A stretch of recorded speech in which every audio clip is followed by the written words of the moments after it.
now.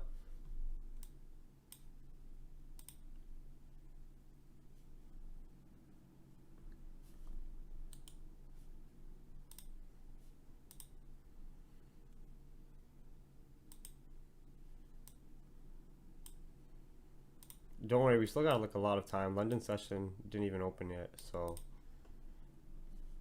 the YouTube works. Okay, perfect.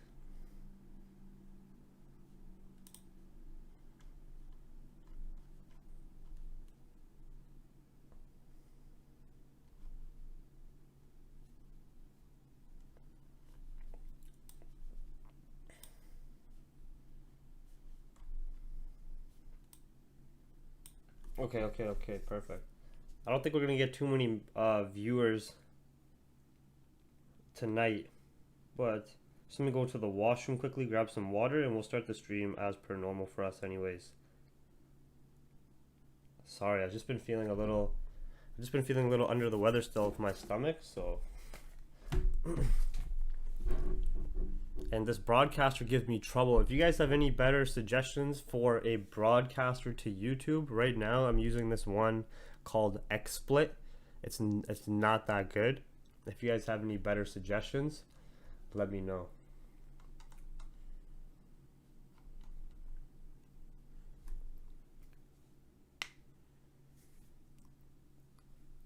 No, those guys, I already advertised for those guys before. They should just hit me back if they're good friends, you know? I used to advertise all these guys all the time, even when they had no viewers.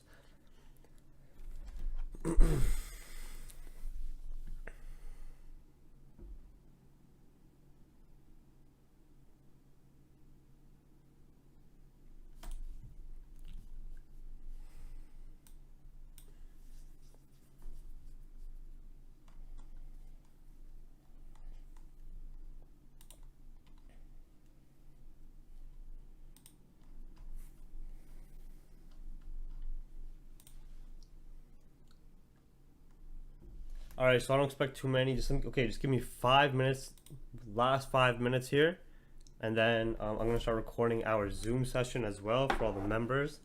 It's so weird having this Zoom, then the broadcaster and YouTube open. I see my screen like 10 times, so I'm just trying to sort everything out here and keep it easy. All right, one sec.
Okay.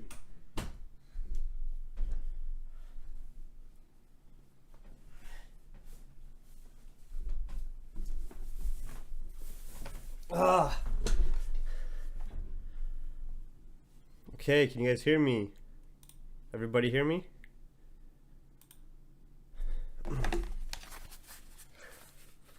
Okay, welcome to a Capital Hungry live trading session. It is currently London. What's the date today?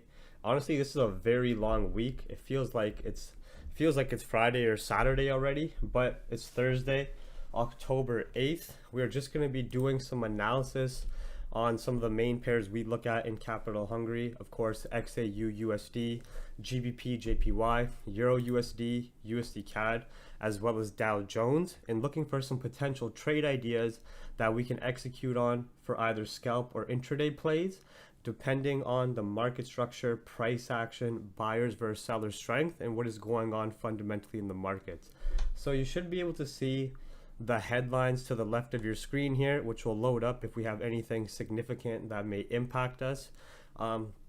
Before we jump into it, we of course want to understand what data reports and economic events we have going on overnight. So just check your respected economic calendars. For anybody who's watching on the YouTube, just go to forexfactory.com, whatever you need to. But it's Thursday, so we don't have too much data overnight as per anything impacting GBP or Euro. We just have to be cautious when we're trading potentially Euro USD, because we have the ECB monetary policy statement at 7:30 in the morning, which will of course be given by Christine Lagarde, and it can impact the Euro. The last few times they brought a lot of Eurozone optimism.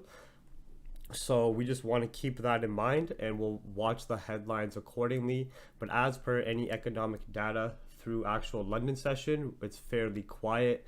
The data through New York session during the day did not have too much of a high impact. FOMC meeting minutes did give a bit of a boost to equities and decrease some value out of the dollar as well, but nothing too market changing.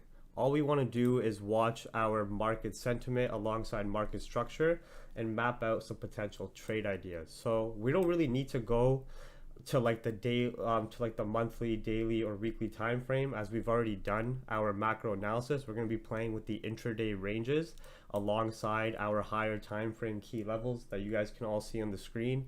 They're mapped out using higher time frame candle body conjunction points on the yearly, quarterly, and 1 month period. But first, before we just jump into our analysis across the board, I just want to take a look at how market sentiment and investor behavior is looking. The way we grade this in Capital Hungry, or I look at market sentiment, is I'll look at some of our safe haven currencies standalone and how they are either weak or strong. So right now, some of our safe haven currencies are of course the US dollar, the Japanese yen, the Swiss franc. I don't look at the Swiss franc index. I look at the US dollar index, the Japanese yen index, and the volatility index, which just gives us a good hint of volatility correlated inversely to North American markets. And then I will look at global equities. So when I see global equities across the board, across every single country, are more bullish, like USA for Dow Jones, FTSE 100 for UK. Obviously, we can see sellers have failed to break previous lows multiple times now, and it is fairly bullish intraday. Japan, even when we started off the last week, and China and Japan were more in the negative and still in bearish structure, you can see they are getting a very, very strong bounce as well. But there has been a lot of negativity or mixed headlines in the market that have been causing a lot of fundamental indecision in technical ranging on the intradays. For example, we're just going to quickly dissect gold here and what happened with that. So you can see that what we're going to be looking at on gold is that the the inverse correlation between gold and US dollar has been more prominent. So when the US dollar is very bullish, there's higher probability that gold is going to be very bearish, because you have gold spot backed by the US, not backed by the US dollar like gold is backed by like the US dollar is backed by gold, but you have gold spot against the US dollar. This gold spot is being traded digitally in the US dollar. It's not XAU euro, it's not XAU AUD, it's XAU USD. So when US dollar is having very strong impulsive buys or impulsive sells, we have seen more of that inverse correlation on gold spot. So as we had very strong bullish structure on the US dollar and buyers were trending intraday highs, you can see at the same time buyers failed to break highs on gold at 1912, and we had sellers jump in the market. Okay, now on the higher time frames, gold is very bullish, and we have yet to break through previous intraday lows here at 1876, where we are getting a minor support created by buyers. So from an intraday perspective, this is the range we are looking to play within, is from about 1876 to about 1912. So you can see even here, when we had a lot of market fear enter the market, this is an example I'm going to circle right here. This specific move, just let me get the date on it, October 2nd, 20th. Because we want to use these fundamental catalysts. This is earlier, October 6th. Because we want to use these fundamental catalysts to tell us we want to use these fundamental catalysts and headlines in the market to let us know buyers and seller strength as well. So what I am circling across the board, this actually, it's a different example here because this was October 2nd, but this spike in gold was when Trump first released that he had coronavirus. Okay, so when Trump released the statement that he had coronavirus, what would this do to global markets? It would bring fear and uncertainty to global markets. When you have fear and uncertainty rising in global markets, this makes your safe haven currencies stronger. The US dollar, for example, the Japanese yen. During that time, the US dollar had this was more bullish, playing these intraday ranges. The Japanese yen was testing previous highs. Even the volatility index had some spikes from North American volatility increasing because Trump got coronavirus. All right.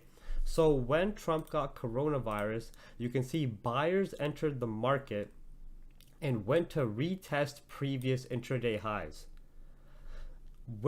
Even with that market fear and order flow from Trump getting coronavirus, it still was not enough liquidity to break previous intraday highs or break above the 1912 key level.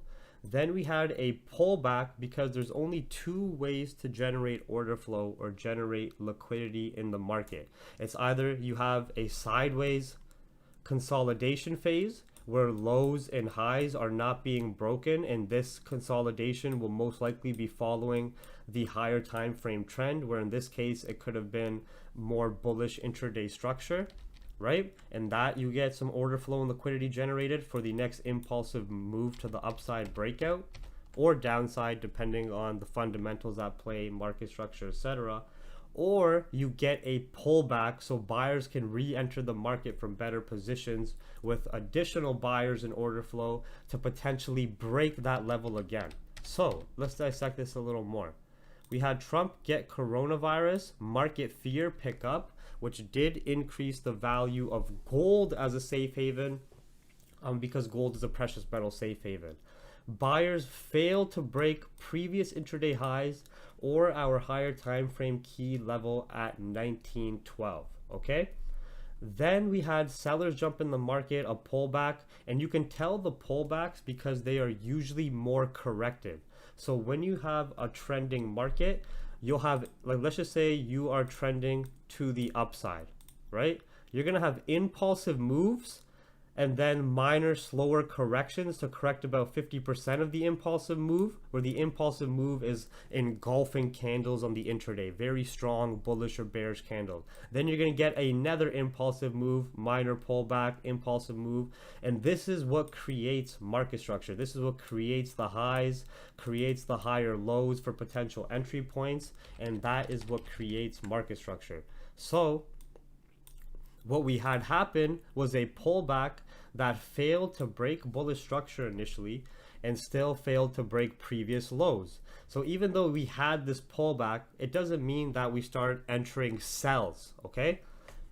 Because it's still very bullish in structure. The US dollar was fairly stagnant at that time, and what we wanted to identify fundamentally is that even with Trump getting coronavirus, the United States of America president, 75 years fucking old, even though he got coronavirus and you would expect it to bring a lot of mass fear into the markets, it still was not enough to break those 1912 previous intraday highs, right?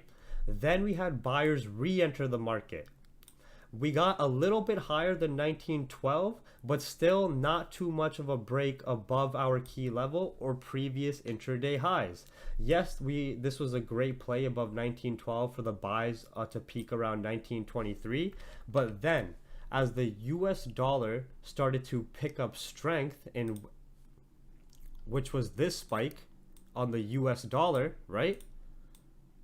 It might be hard if you guys can't see this chart as clean because I have it split up. Just follow along and open your own dollar index chart or open your own Japanese yen currency chart or volatility index chart. Okay, but anyways, as the US dollar started to pick up strength and go to retest its own previous intraday highs by buyers, we saw sellers re-enter the market but now break structure, and this is not a pullback. This is impulsive sellers in control, and now this is looking more like a corrective pullback. Okay, so we are seeing that sellers are looking more in control on XAUUSD. We have the potential for some US dollar strength to re-enter the market, even though it's a bit messier and it's ranging now. When we're looking at the 4-hour, we have to identify that the US dollar is in this range. It has created these intraday lows and it was peaking at these intraday highs. It has yet to test these lows yet or go to revisit there or break below it, meaning there is the potential for it to continue ranging to test these intraday highs again and give us some of that US dollar strength sentiment that we can play to our short-term advantage when mapping out trades. Okay, so now that we can identify that even with a lot of the negative volatility, Trump got coronavirus, Trump declined the negative stimulus bill, it still was not enough order flow for buyers to break above 1912, and from that peak point we had about a 450 pip sell-off. We'll go straight peak to peak, okay? And currently we are about 225 pips in a correction.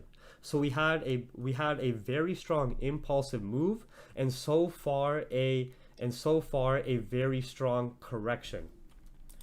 Now, this correction has not broken gold back into intraday bullish structure or fully corrected the downside move, showing us that even though we had some impulsive moves here that are some very strong buyers candles, we don't want to jump in buys just yet. We want to understand that there is the potential for that US dollar strength, that the markets have been very fundamentally indecisive. For example, in about a 1 week, and that fundamental indecision creates these technical ranges for that 2 or 3 day period. GJ, you can see something very similar where it is, I'll explain that after, but from a higher time frame perspective, it's been in that technical range because you have so much back and forth, you have so much fundamental indecision. For example, EURUSD has been messier, USD CAD has been messier, and I'll dissect these along the line as well. But the reason for this fundamental indecision that creates this technical ranging are the real world economic events going on. So In a 1 week period, you had Donald Trump get coronavirus. This brings market fear. This makes your safe haven currencies stronger. Investor inflow goes into safe haven currencies because global investors start to lose faith in either the US economy and US equities because the US presidential leader, the US leader, has coronavirus. This brings a lot of negativity. Then within 2 days, Trump is magically cured and recovered from coronavirus and acts like it never happened. He acts like he's healthier than he's been in 20 years. Then this also changes that market sentiment again. Now you have the market going from that mass fear to back to optimism because now they're thinking, wow, Trump is 75 years old, he's weak, he's fat, and he just recovered from coronavirus in 3 days. That's why when you look at US stocks, this was the initial dump from Trump getting coronavirus. When he said he felt A-okay, you got the correction. This was the dump when Trump said he is not supporting US stimulus anymore and he's not going to be giving out the US citizens any more checks. Then he changed his statement and you have the correction, right? So within a matter of a week, you had Trump get coronavirus, then say he's cured. Then he declined U.S. stimulus, where that gave this initial sell-off move and some mixed sentiment as well, which I showed you guys on the US30. U.S. equities is always great to look at. That's what caused this sell-off.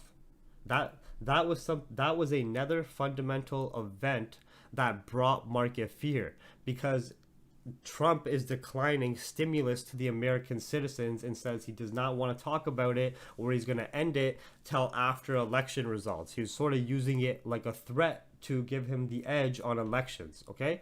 But anyways, after that statement, 1 hour later, if you guys go follow Trump's Twitter, Trump tweets, wait a second, he's down for stimulus. He agrees with stimulus. He agrees with Jerome Powell. He is ready to help the American people. And then you get that negative impact waved off and you have that continued upside, right?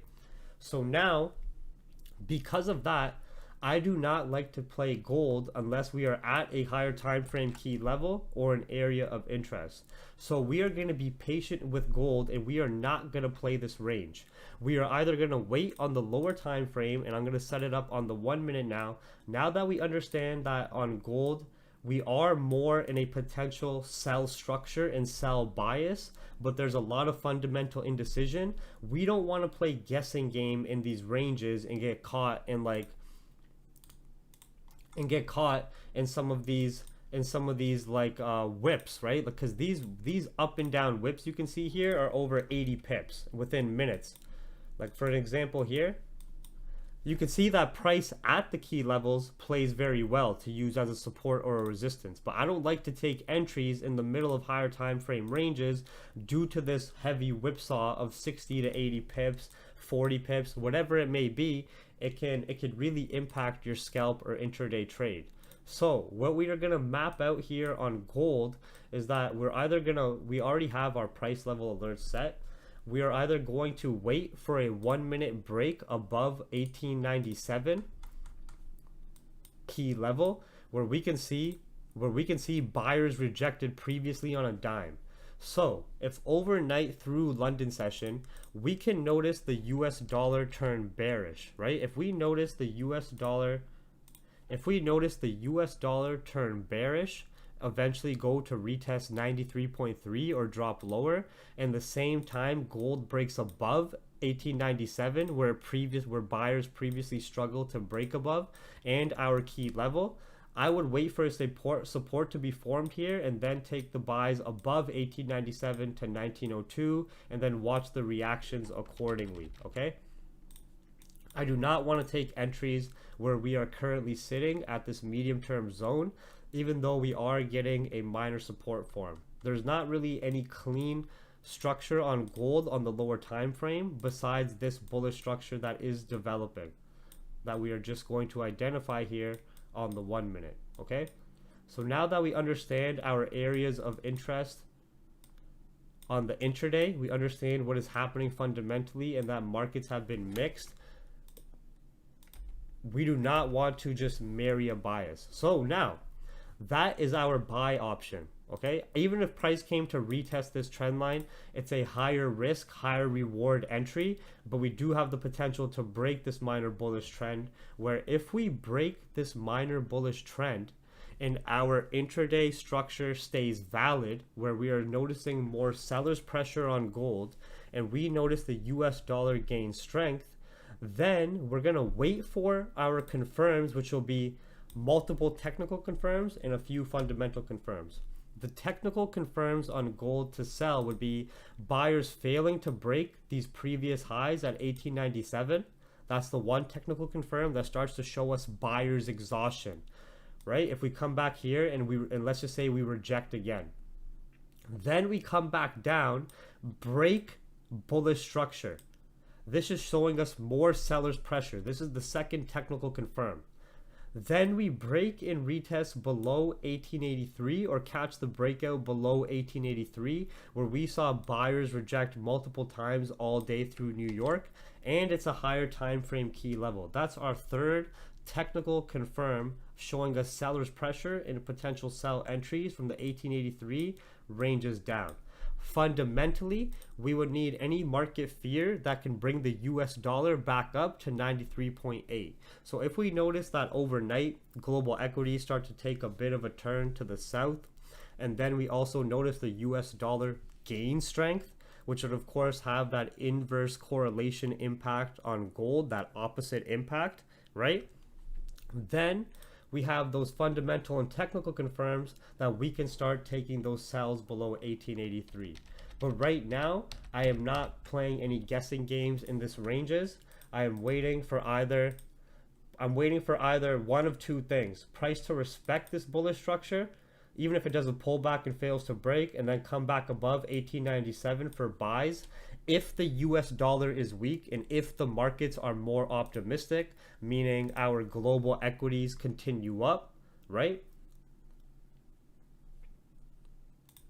Or to follow the overall intraday trend, notice sellers exhaustion or buyers exhaustion and a fail to break 1897, and we are taking the sells below 1883 with those technical and fundamental confirms. Okay, so right now nothing too significant is happening. We're just going to watch price for the next 2 or 3 hours, and the reason we map out trades this way and understand the technical and fundamental confirms we need is so we can start putting probabilities in our favor. Yes, you could start taking, if you really wanted to, you could take a high risk gold buy here with the current structure, but what confirms do you have to execute at this position? If you really ask yourself, what technical or fundamental confirms do you have? Yes, price has peaked the previous high that we can retest and we're holding some bullish structure, but what else? Right? If we break below 1883, we have the confirms of US dollar strength, price below bearish market structure, or price below that bullish market structure, sorry, respecting intraday sellers pressure, break below 1883 key level, and then we would have these confirms that bring us more confidence that if we see these events unfold, if we notice the US dollars picking up strength, we check that off. If we notice that price breaks below this bullish market structure, we check that off. If price comes below 1883 and finally breaks these lows, which is respecting intraday sellers pressure and breaking below our higher time frame key level, we check these confirms off. And then we wait for our price action confirms on the 1 minute, and you have higher confidence that you can take those ranges down, right? Same exact inverse if we hold this bullish market structure, right? If the US dollar weakens overnight, fail to break below 1883, respect lower time frame bullish structure, break and retest above 1897. These are the confirms we would need technically to break above and and show us more bullish pressure on gold and take buys. Break previous intraday / 1 minute highs. Now some of these confirms go hand in hand just because our higher time frame key levels are very accurate. So breaking previous sellers intraday lows is also breaking 1883, and breaking previous intraday highs or the 1 minute highs is also breaking above the price 1897. It just so happens to be in recent price action that buyers and sellers are reacting at our key levels. Okay, so anybody in Zoom, anybody got any questions about what we're looking for on gold or why? So for gold, we're primarily, now that we understand our areas of interest, we identified some market structure in the lower time frame. We identified buyers and sellers' strength and where they are reacting. We are going to wait for our confirms patiently if they do come for the potential sells below 1883, or we're going to let it develop and see if there's more buyers pressure on gold to take advantage of the 1897. And now on the 1 minute, yes, this looks like very like, you're like, oh, why are you on the 1 minute? It's so noisy. Because once we actually get price to our areas of interest, we want to zoom in and start watching price action, candle closes and opens, the size of candles and different candle signals on the 1 minute, because the 1 minute will show you price action the fastest, right? Every mentor, doesn't matter who it is, will tell you price action, price action, price action. But they don't watch action of price as efficiently as possible. They'll be watching action of price on the 15 minute and they're trying to scalp, or on the 30 minute. You know what I mean? If you are scalping or intraday trading or trying to look for very refined entries, you should be trying to zoom in as much as you can and see as much detail as you can. For example, we can see buyers rejected exactly at 1897, but on the hourly, this is going to be a wick, right? This is the wick on the hourly, and then the candle bodies close below. But on the 1 minute, you can see exactly at our key level, we had those price reactions. Okay.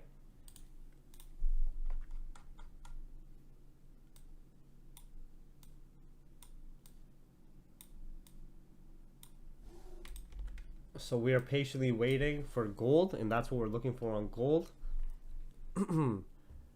and because obviously we have that fundamental indecision. We had Trump going back and forth on his words throughout the week. We had him getting coronavirus and then being magically healed as well, like in just as fast of a time. We do not want to marry a bias as we are in these intraday ranges. We want to wait for our confirms and then execute accordingly. Okay, so now GBP JPY. Something we have to understand on GJ is on the intraday, we are in bullish market structure. And even with all the Brexit negativity, so a few things. We're above this order block area to the left, where this order block is now being used for buyer side liquidity. We can see even with that hectic wick that during New York session, it respected 136 higher time frame key level on the dot, and failed to break bullish structure. So there have been tons of negative headlines regarding the British pound and Brexit, right? These negative headlines, even though they can cause heavy whipsaws in price on the intraday, right? Like you see these heavy whipsaws, strong impulsive bearish candles. These impulsive drops have failed to break bullish structure or retest previous intraday lows. Even with Trump declining the stimulus, which brought some market fear, and people go, oh, gee, Trump declined stimulus. That wouldn't impact the British pound. Yeah, it wouldn't impact the British pound, but it will impact GBP JPY, the pair. It will impact GBP USD, the pair, right? Because the Japanese yen, the US dollar, they are safe haven currencies. Whenever you have any global market fear develop, money goes into these safe haven currencies, okay? So even when we had that market fear, it still was not enough seller order flow or liquidity to break bullish market structure, which is showing us that this is very strong bullish market structure, as at the same time we are coming above this consolidation in order block area to the left, and we do have buyers peaking intraday highs. Now, I normally do not like buying at the top and never like buying at the top. I would prefer to wait for a pullback. And we also have the Bank of England. We also have the Bank of England's Bailey talking about the UK recovery. And right now he's bringing some negativity towards the British pound. So I specifically would not want to enter just right at this moment. Well, what we're going to do right now is that we understand, even with the negativity, right? GBP JPY specifically is still in bullish intraday structure.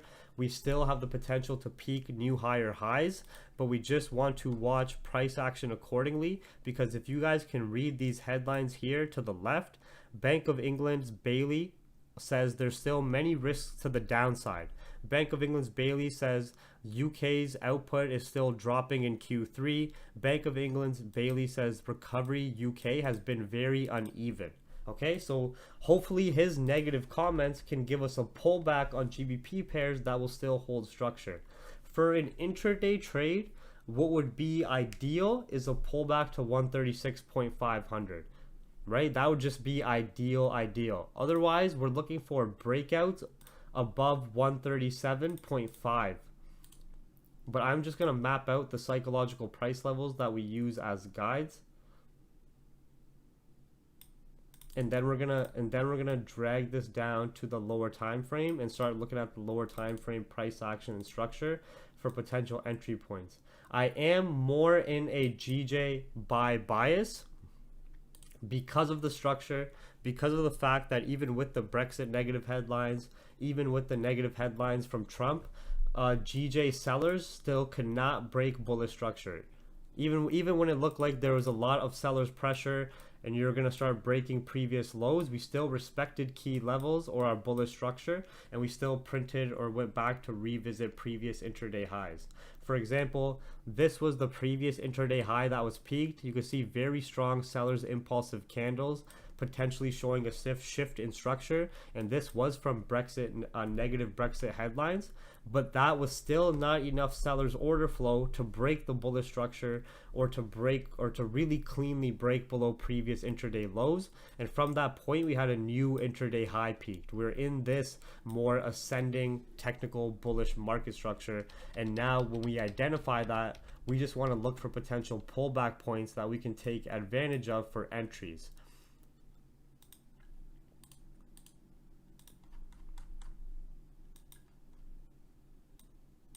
So on GJ, for potential entries, I would look for either a pullback to 136.8 if we get that deeper pullback, or break and retest above 137.5.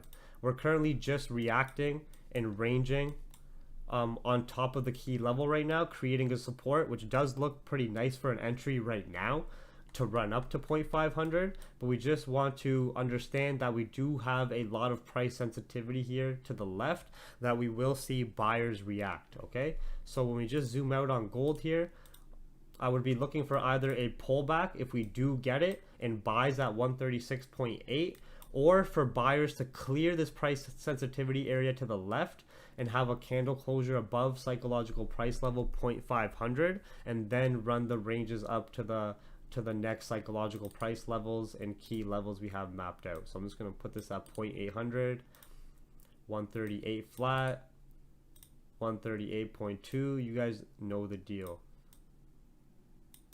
Okay. For GJ, I would only take sells if we had market fear and more negative.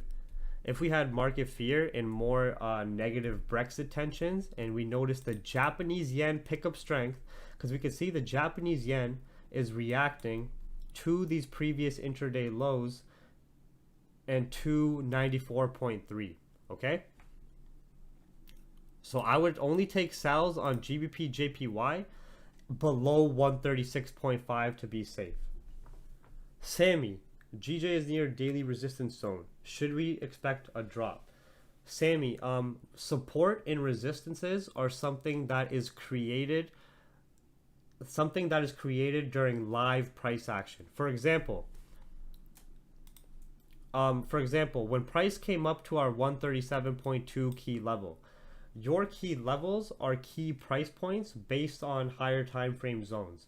So your daily resistance zone that you have as a resistance zone, if there is still buyer's pressure in the market, if there is still, and we're still holding this bullish structure, that price point or daily zone will be used for buy entries for investors around the world. So just because you have some price sensitivity on the higher time frame or potential zone doesn't mean you're always going to get a drop from there or a resistance, right?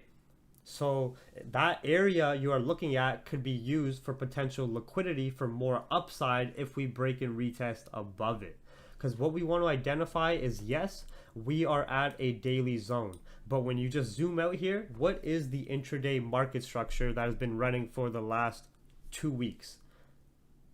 Right? Do you have continued lows being formed by sellers and lower highs and lower lows being formed, or are you getting intraday higher highs being formed in pullback? Yes, GBP JPY does aggressive pullbacks, but are these pullbacks breaking structure? No, these are pullbacks, like I was telling you guys when we were looking at gold, to generate more order flow and liquidity in the market to break or retest previous highs.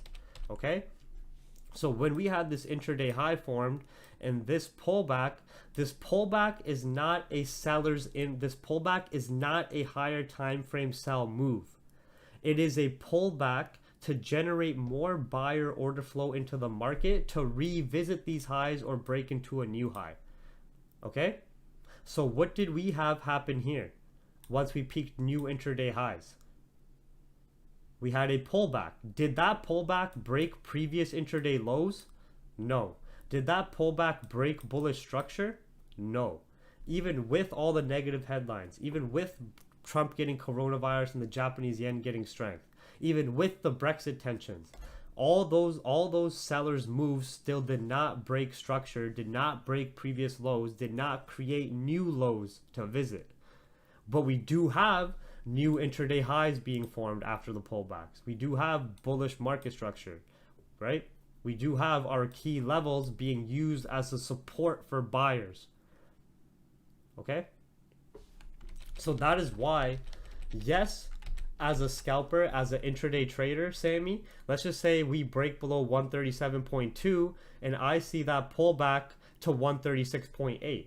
As a scalper or intraday trader, you could take advantage of that, right? But you are going against the current trend. I'm not saying that these sell plays aren't amazing.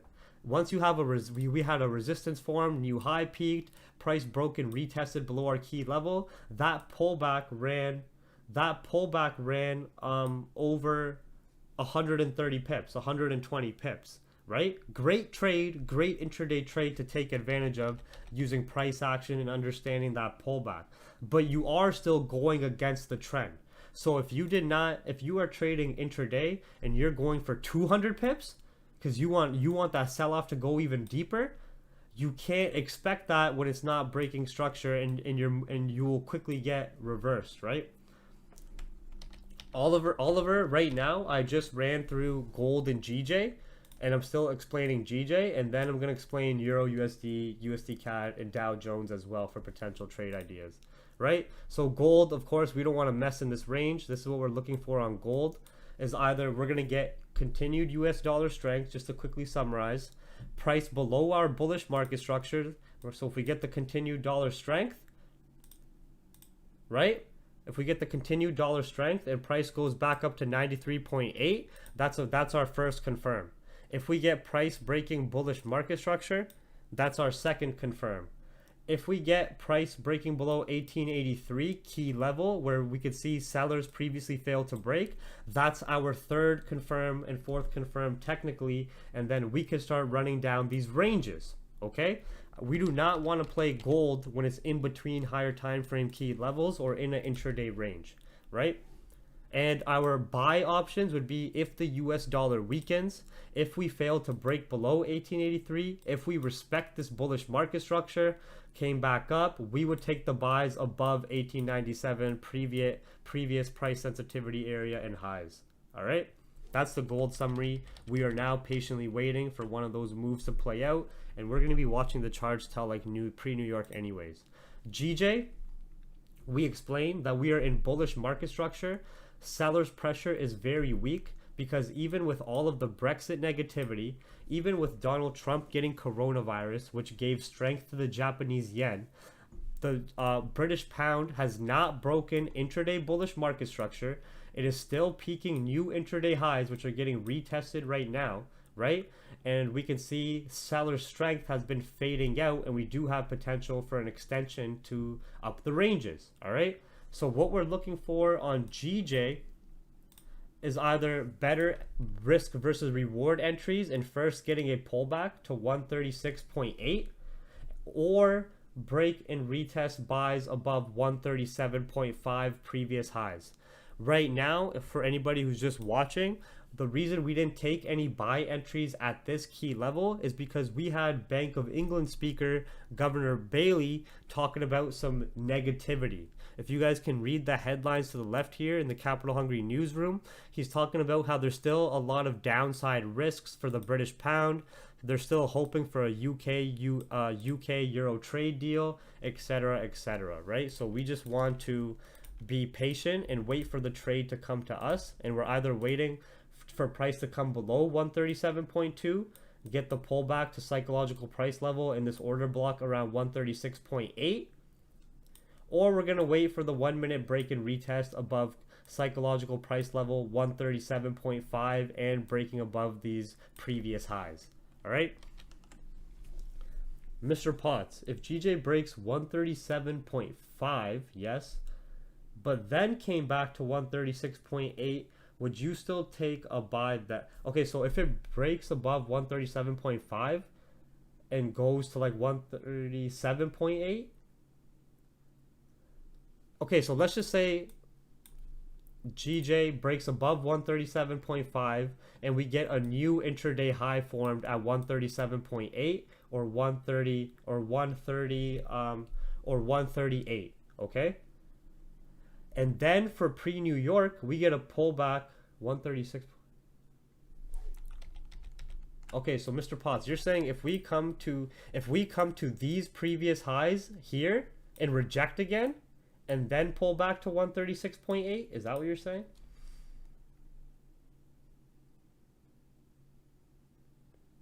Then yes, I would take entries there still as well if we get the 1 minute confirms of seller's exhaustion and a lower time frame support formed.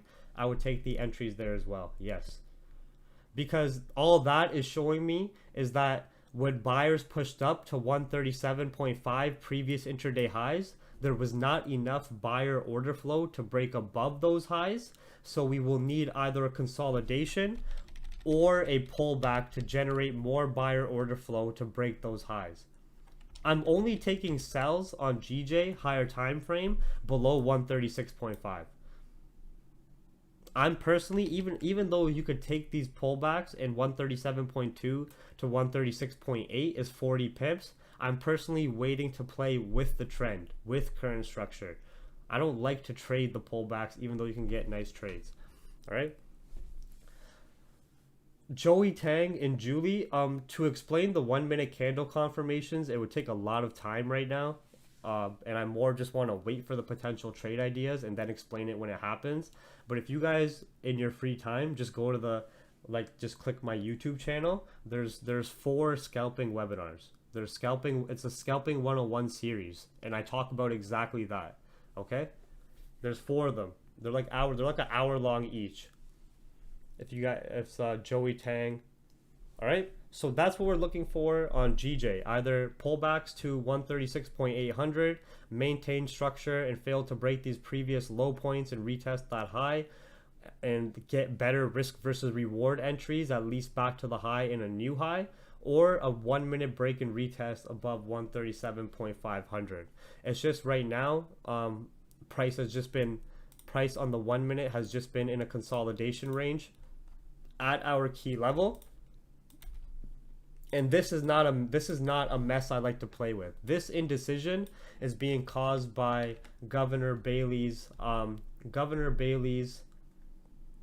mixed comments, right? If you guys see the headlines that pop up live to the left here, Bank of England's governor just said some mixed statements, so we don't want to just start jumping into any trades out of the blue, just out of the blue for no reason, you know. And gold, like I said, it looks like it's giving us our deeper pullback as well, and we might get our confirms as the US dollar failed to break those lows and is showing us some bullish structure, and equities are still fairly strong but not too bad.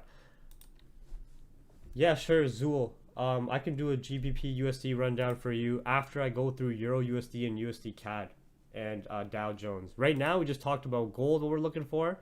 We talked about what we're looking for on GJ. So I'm just going to clean this up, and then we're going to watch the 1 minute.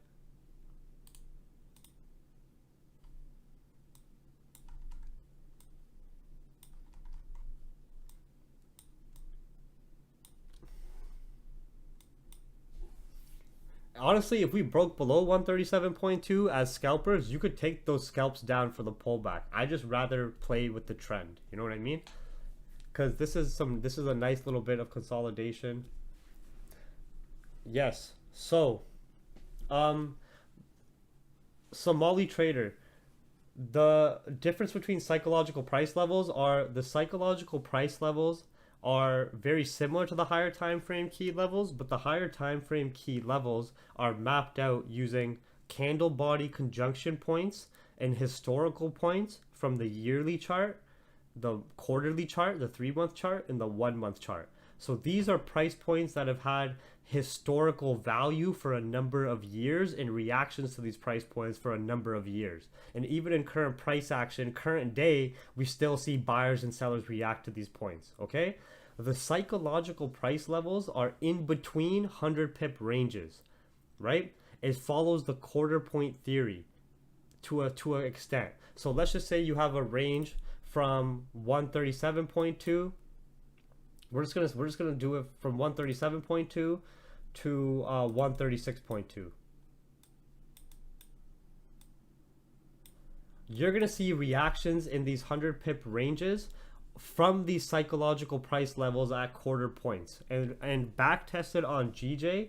These psychological price levels are 0 flat, 0.200, 0.500, and 0.800. If you ever see Monty or Roger Banks use these levels, that's where they got it from. They got it from me. All right.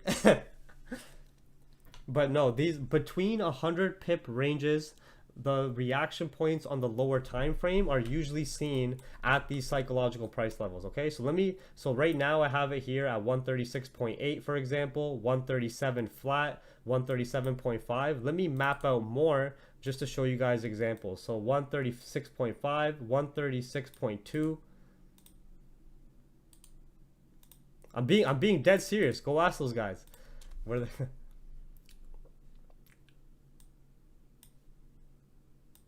135.8. I'm just gonna map them out and I'll quickly show you guys the reactions. 135.2. Okay.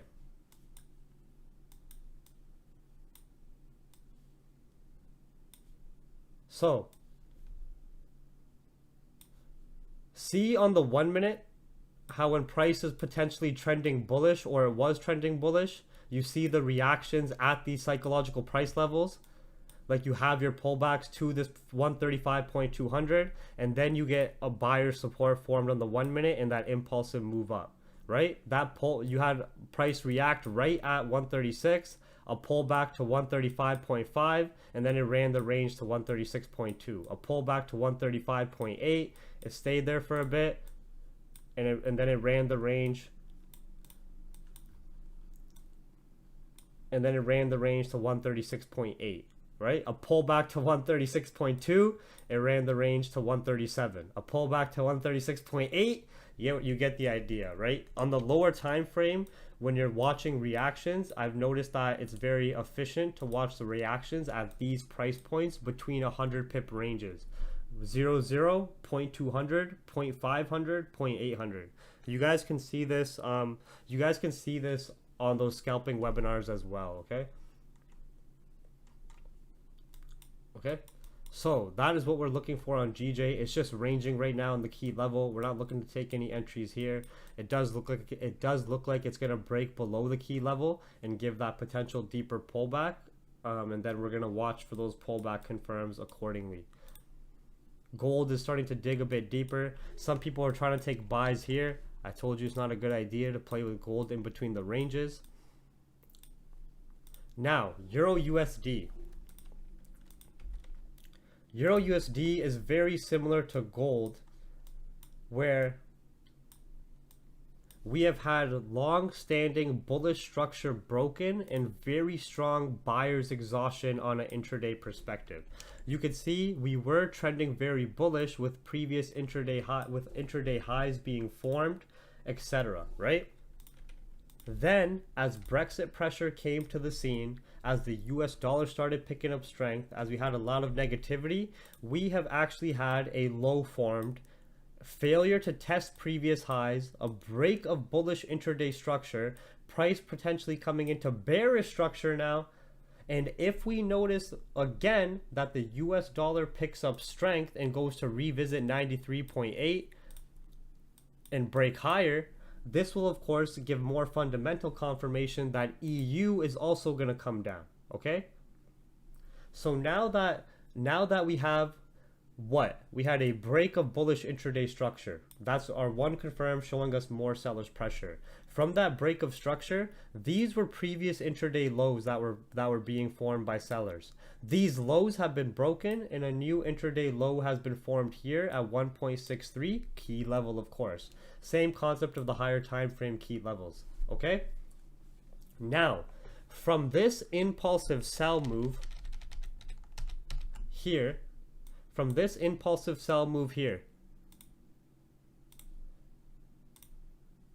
yes, we had a very strong correction, but have we fully corrected? The buy move to the upside? No. Or have we broke above our key level 1.8400? No. We do have a potential low printed that can be revisited. So on EURUSD, as I am looking for potential of US dollar strength to pick up, I am looking for sells on EURUSD below where Trump's price here. I call it Trump price because that was when Trump brought fear into the markets.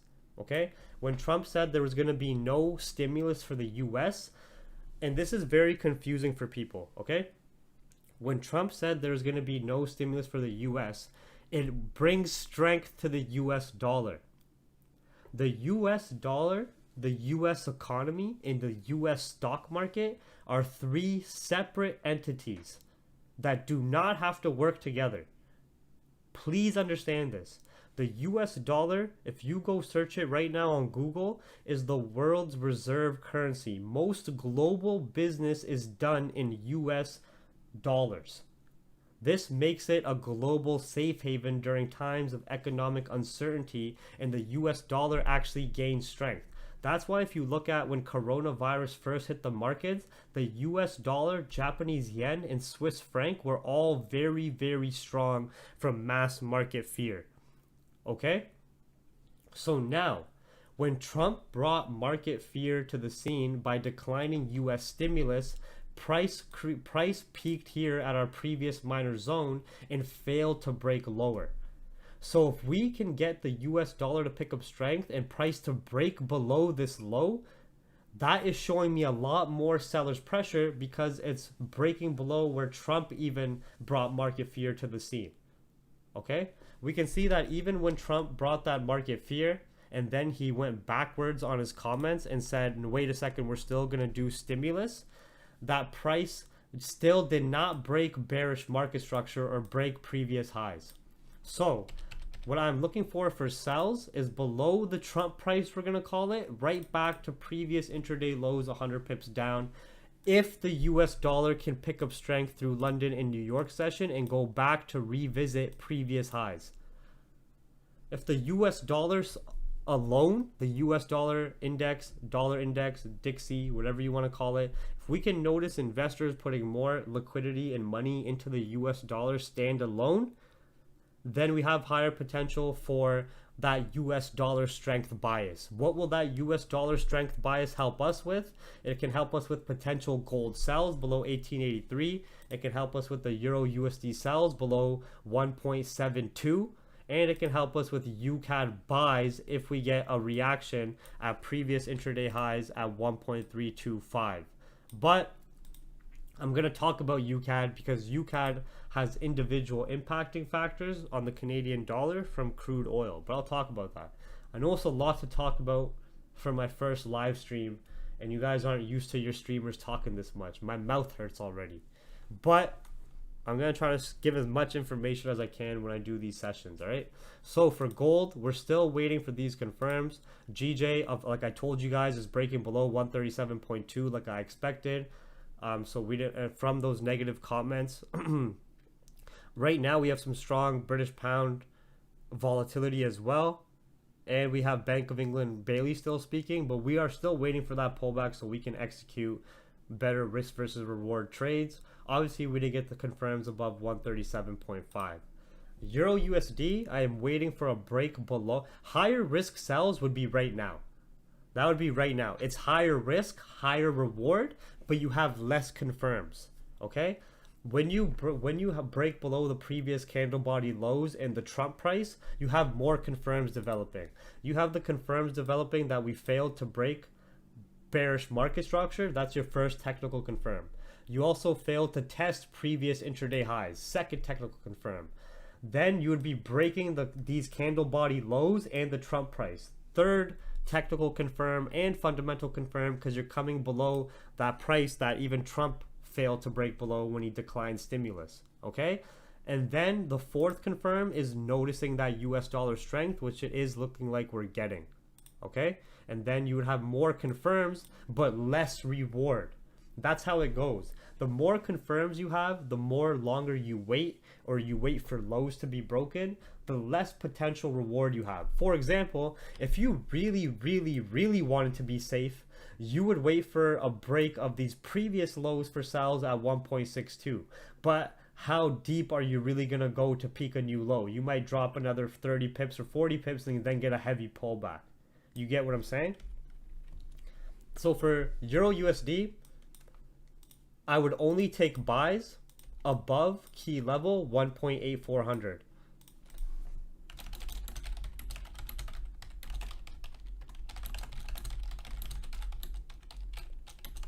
Higher time frame key level, right? Because what would our confirms be for buys if we broke above 1.8400? 1, the US dollar weakness.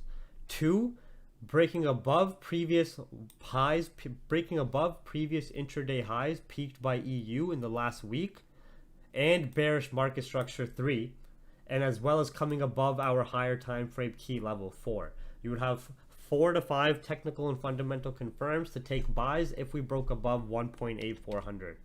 But that's the only way I see buys, right? Otherwise, I'm looking for sells at current price is higher risk, and break below the lows would be safer option below this point to run down the ranges. We might get a strong reaction there again, so just watch accordingly. And we do have some Euro Central Bank speakers as well. Okay? Oh shit, I just closed GJ by accident.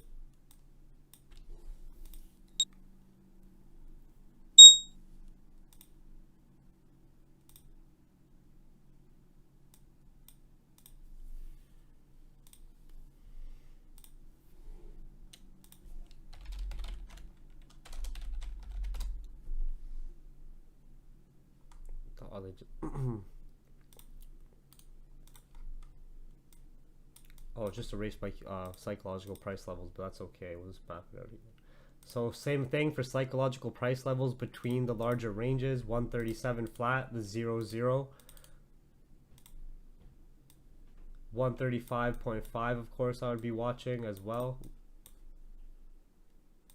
What we are watching for is potential pullback to 136.800.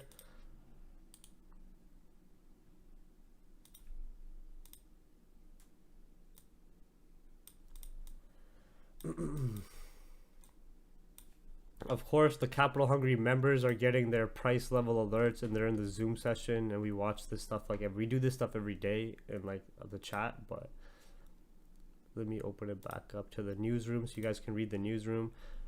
Understand why it made more sense for pullback with those negative comments from Governor Bailey, and how we just didn't want to see how technically we were getting a support formed at the key level and everything is looking bullish.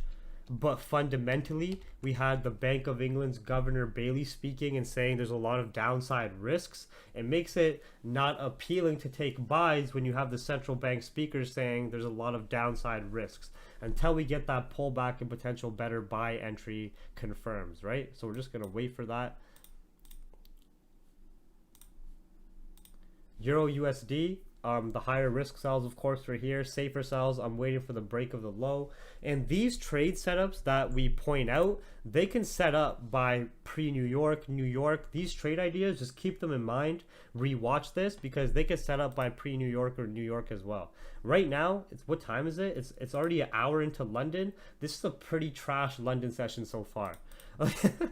Nothing too significant so far. There was that one initial upside squeeze from 137, but that was during pre-London hours, but nothing too significant so far, okay? Now, USD CAD.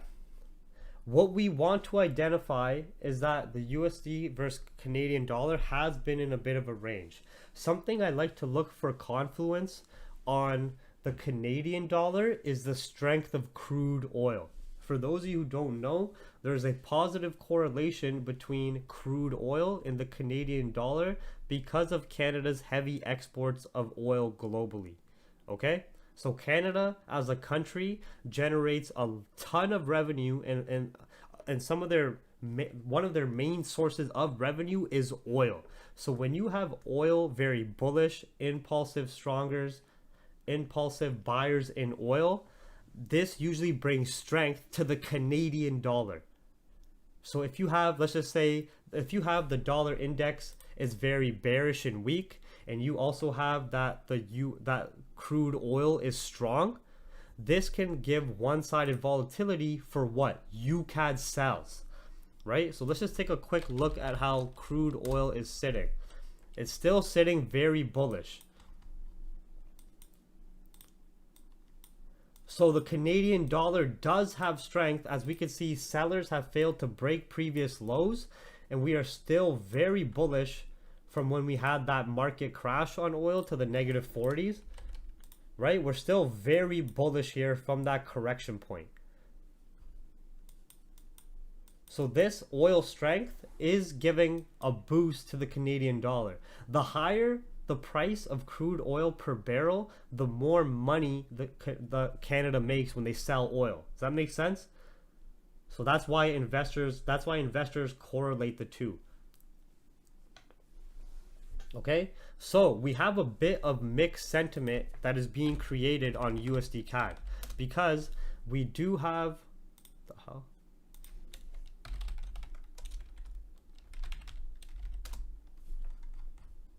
Where are my fucking levels going, shit?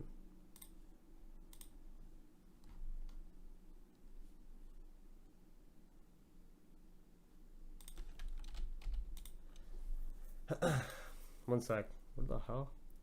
My CAD levels disappeared. All right, there we go.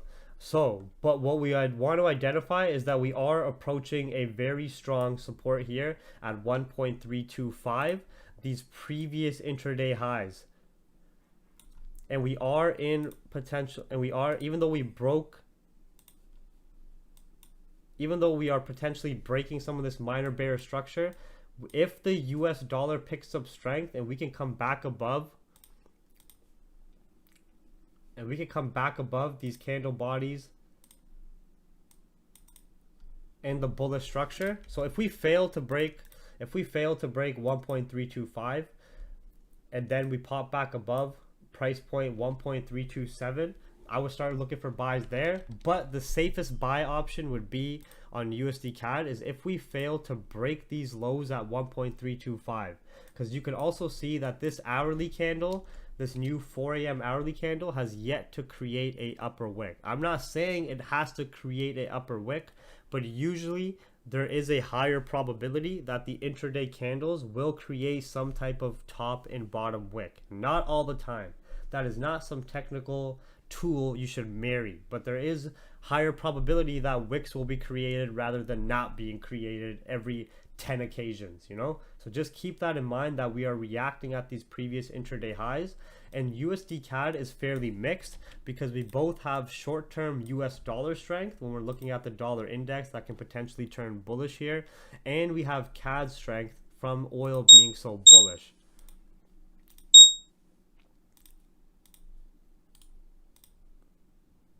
Okay, sorry, I just wanted to look at, because we just got that key level price alert.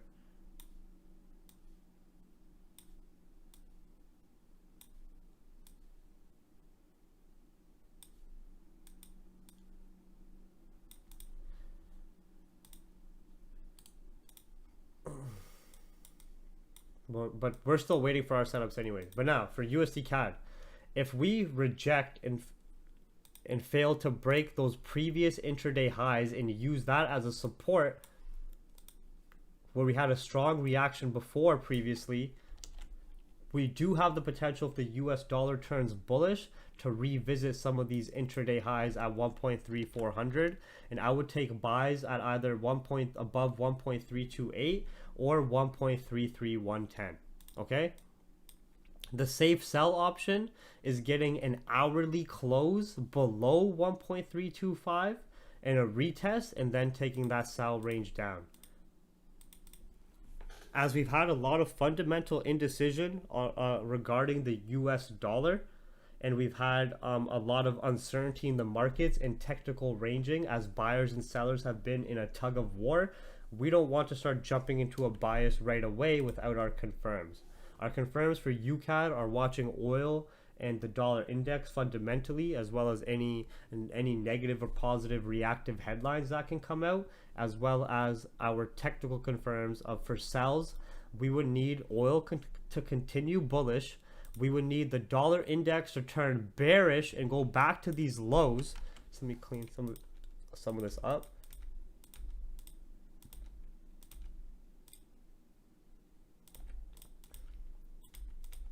Right, we would need the US dollar to turn bearish and revisit these lows, oil to continue bullish, and USD CAD to break and retest below 1.325, and we have the confirms to run 70 pips down to that demand area and higher time frame key level.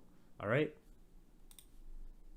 otherwise I would wait for above structure and US dollar strength and potentially oil exhaustion and price action and buyers to be back above bullish structure to take those buys above 1.328. I do not really want to play a guessing game in this minor range here. Okay, so GJ showing us a bit more bullish pressure. Let's see if we can get that strong breakout out of 0.500.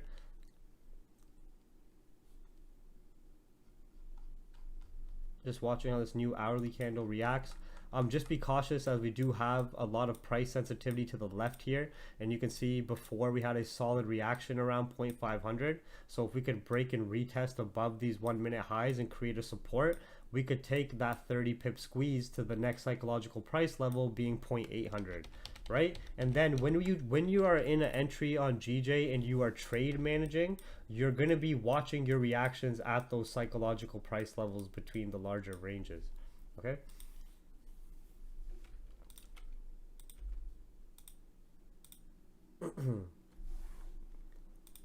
all right, so that is what I see on gold, GBP JPY, EURUSD, and USD CAD for potential trade ideas. Dow Jones.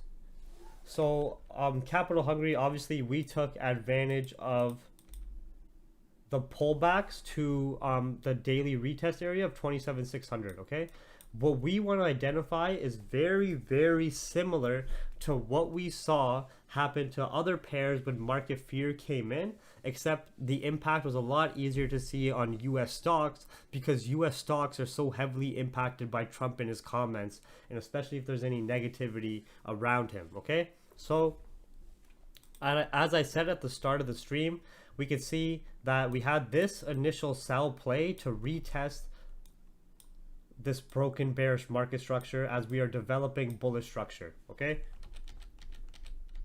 so we had buyers have a clean breakout out of bearish market structure after finding a support at 26,500 and go to test previous intraday highs.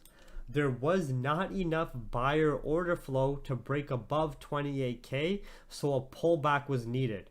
This pullback here was also induced by Trump getting coronavirus. Okay, this is when Trump got coronavirus, and that brought initial uncertainty to that brought a lot of uncertainty to to US stock markets. All right, what we have to understand is even when Trump got coronavirus, US stock market still did not break below higher time frame key level 27,350, and it did not break back below bearish market structure. It retested it and used it as support. Then what did we have?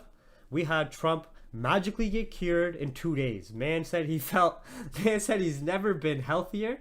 Man said he's never been healthier. He feels 20 years younger, and he just had a full recovery. All right.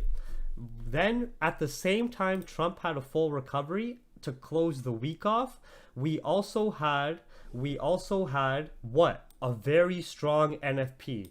NFP on Friday last week was 1.6 million jobs made, or 1.4 million jobs made, sorry, which is 400,000 or 600,000 above the forecast. Okay, so what did you have to bring optimism? You had fucking Iron Man. You had Iron. I don't think he had the virus either, Julie. I think it was just a market mover. So you had Captain America Trump get coronavirus and heal himself in 2 days, and you had very strong jobs numbers for the US. This brings market optimism, and you have US equities peak a new high and break above 28K, right? This was a very aggressive sell-off, and does anybody know what caused it? It was bipolar Trump again saying he is not going to do economic stimulus any further, and he's not giving the American people any more checks. This brought uncertainty. The central bank, Federal Reserve, did not like this. Nancy Pelosi and other politicians did not like this. And the market did not like this because it brings uncertainty, right?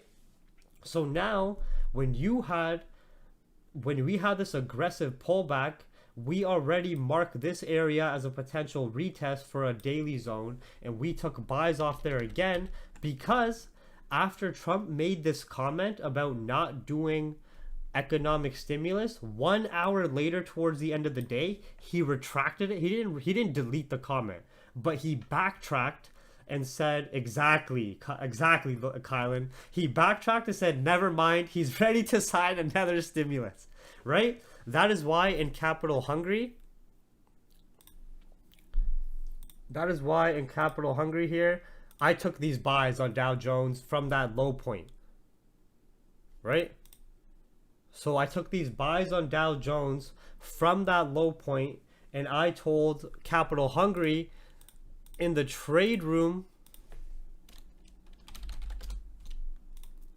on October 7th, Trump went back on his stimulus comments, and he is now ready to give out checks, and he retweeted Jerome Powell's statement.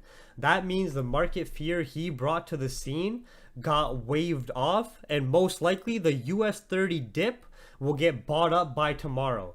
This was, when I said that, it was October 7th, and this was the US30 dip, and now look, it's tomorrow, and it got bought up, right? So that is why some of us took that. That is why some of us and shared in the banter chat. I took that Dow Jones buy, right? So this is when I initially took it as it was running.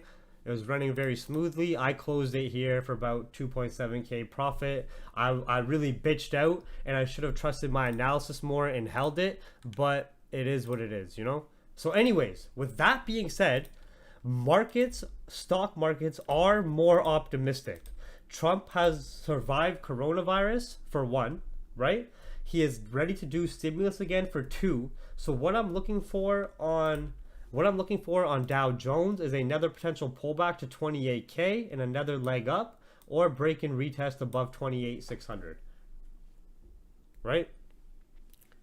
We don't have too much going on as per economic data or too much market fear. Of course, we have to watch headlines and everything accordingly and watch the impact it can have.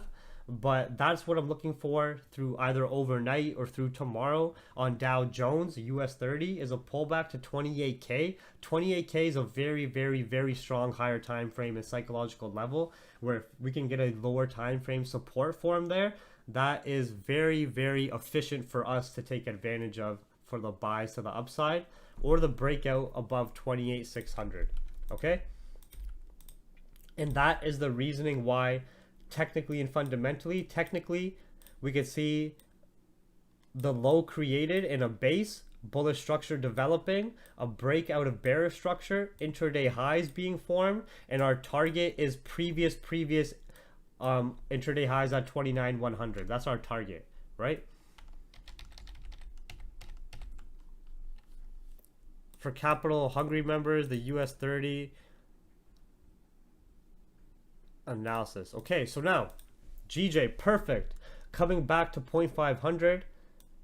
It didn't give us as aggressive pullback as we wanted, but that's okay. We should still be able to get a nice 30 pip scalp squeeze to 0.800 next psychological price level if we break and retest above 0.500. Remember, we are now reacting at previous intraday highs. We do not want to just jump in a buy at the top. We are not Paul on the Asian stream. All right? Sorry about that. I'm just kidding.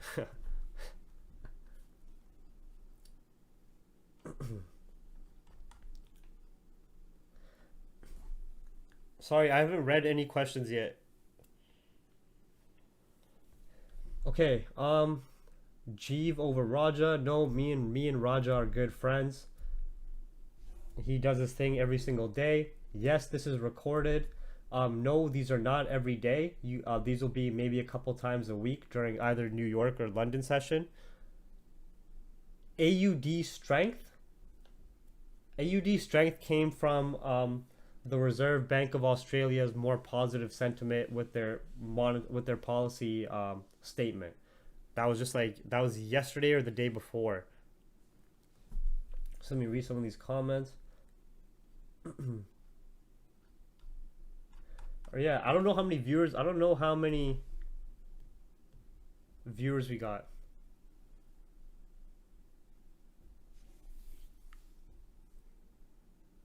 If we can get if this is my first stream ever, if we can get 100 viewers on the first stream or 50 viewers on the first stream, that's pretty good. You know what I mean? Then we just grind it out from there. Oh, 124? That's not bad, yo. There we go. We beat the record. Okay, so Ilyas, somebody want to explain to Ilyas what these ranges are? But so these levels here, Ilyas, the white levels, they are higher time frame. They are higher time frame key levels based on historical points. Based on historical price points on the yearly, 3-month, and 1-month chart. Candle body conjunction points. All right. The psychological price levels in red zones are quarter points between 100 pip ranges. So let's say you have 136 and 135. You have 100 pip ranges, and a quarter point theory follows that on the lower time frame you will see reactions at every quarter point between that 100 pip range. Okay, on GJ specifically, as a lot of us have back tested and Monty and Raja have stole from me. I'm just joking about that. The psychological price levels you will see reactions on are 0 flat. So it doesn't matter about 136, 137. Doesn't matter. It's 0 flat, 0.200, 0.500, and 0.800. These red zones are marked at those price points. It's either at a 0.500, at a 0.800, or a 0.200, or a 0, unless there's already a higher time frame key level there. Okay. They are quarter points between larger 100 pip higher time frame ranges where you will see higher probability of lower time frame reactions, and these price points be used as support or resistances. Okay.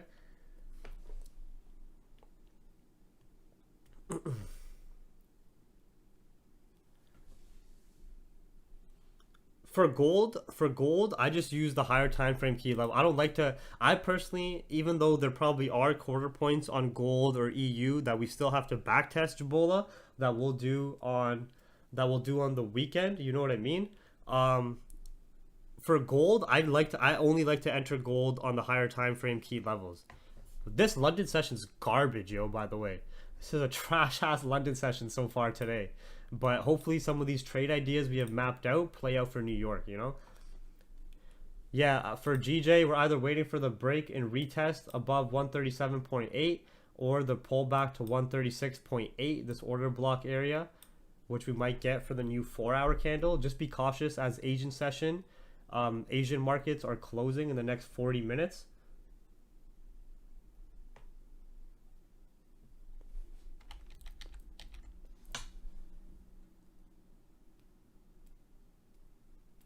Right, so just be cautious of that.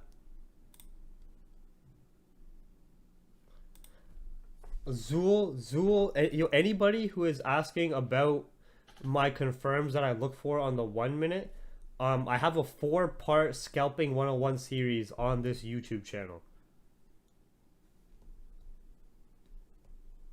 If you guys want to know how I do analysis or how I break down a pair, if you want to know my view on trading psychology, here, let me just show you guys. I'm not trying to advertise my YouTube. It's free anyways. You get what I'm saying?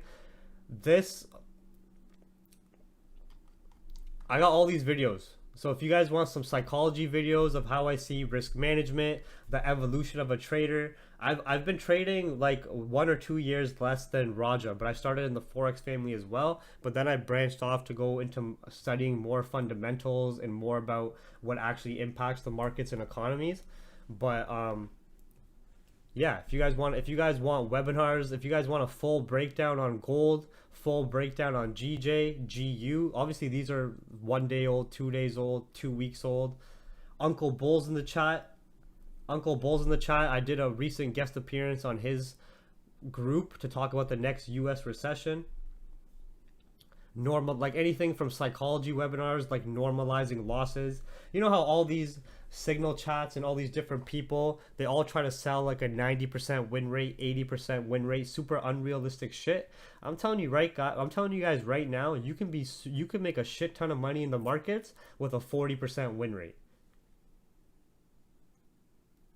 It's all about compounding your gains and having very strong risk versus reward principles, right? So let's just say, because the only way you will lose money on a 50% win rate is if you have a 1-to-1 risk versus reward. You're risking 1 to make 1, right?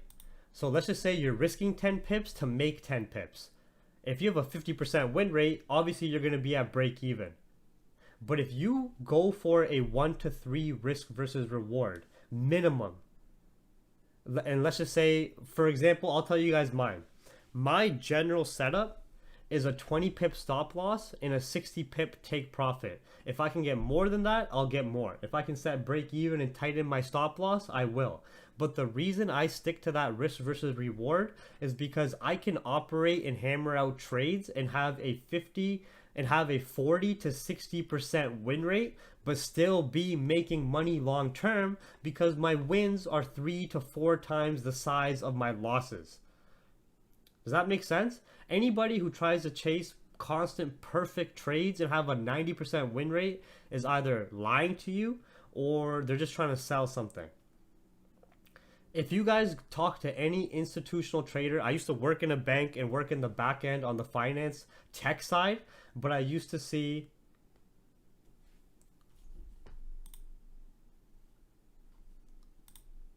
it's just giving us our pullback. Nothing, man. When you said the US30 downside aggression move, I thought it was at 28K.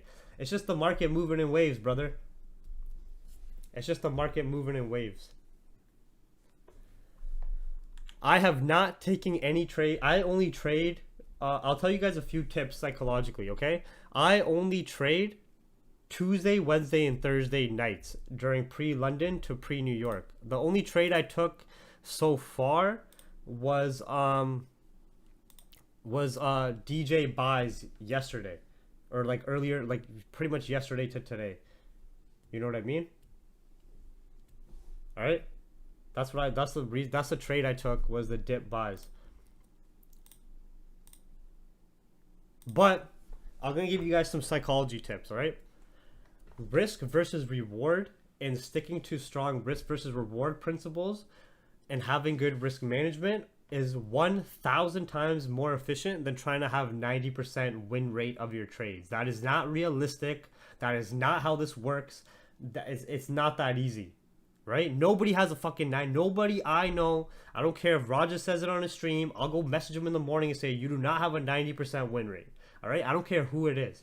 Raja is very good at keeping his losses small and his winners bigger. That's what makes him money. It's not a 90% win rate. Okay?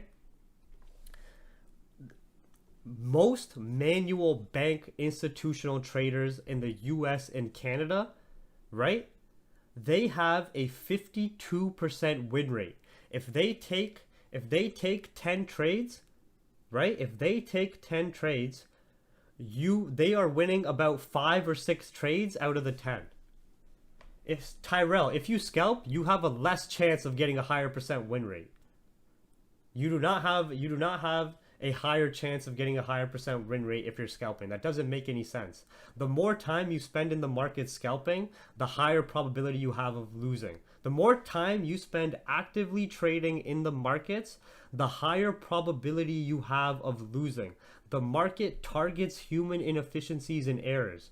Okay? Tyrell, show us proof you have over a 90% win rate. Some audited proof.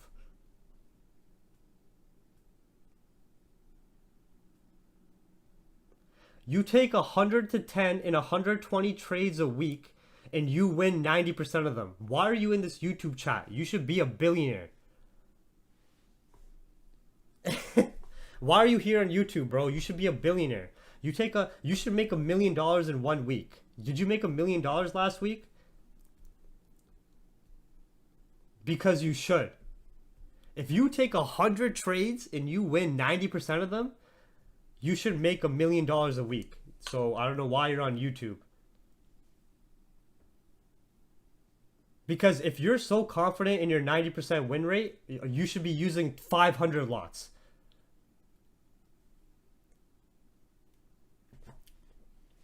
Don't worry about joining Capital Hungry, Mo. Just watch this and take in some information. All right. So anyways, guys, let me tell you guys this. Let me tell you why the more trades you take and the more active you time spend in the market. I know, Tyrell. I'm just telling you that's fake. Like you're lying. If you have a 90% win rate, you should be able to show me your bank account having $50 million right now. A 90% win rate out of 100 trades a week.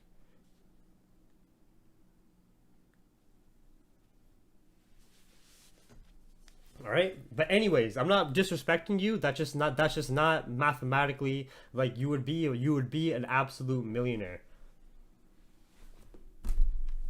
Have a look on YB on Twitter. YB what? Send me your Twitter again. I'll take a look. My win rate of trades is probably about 60%.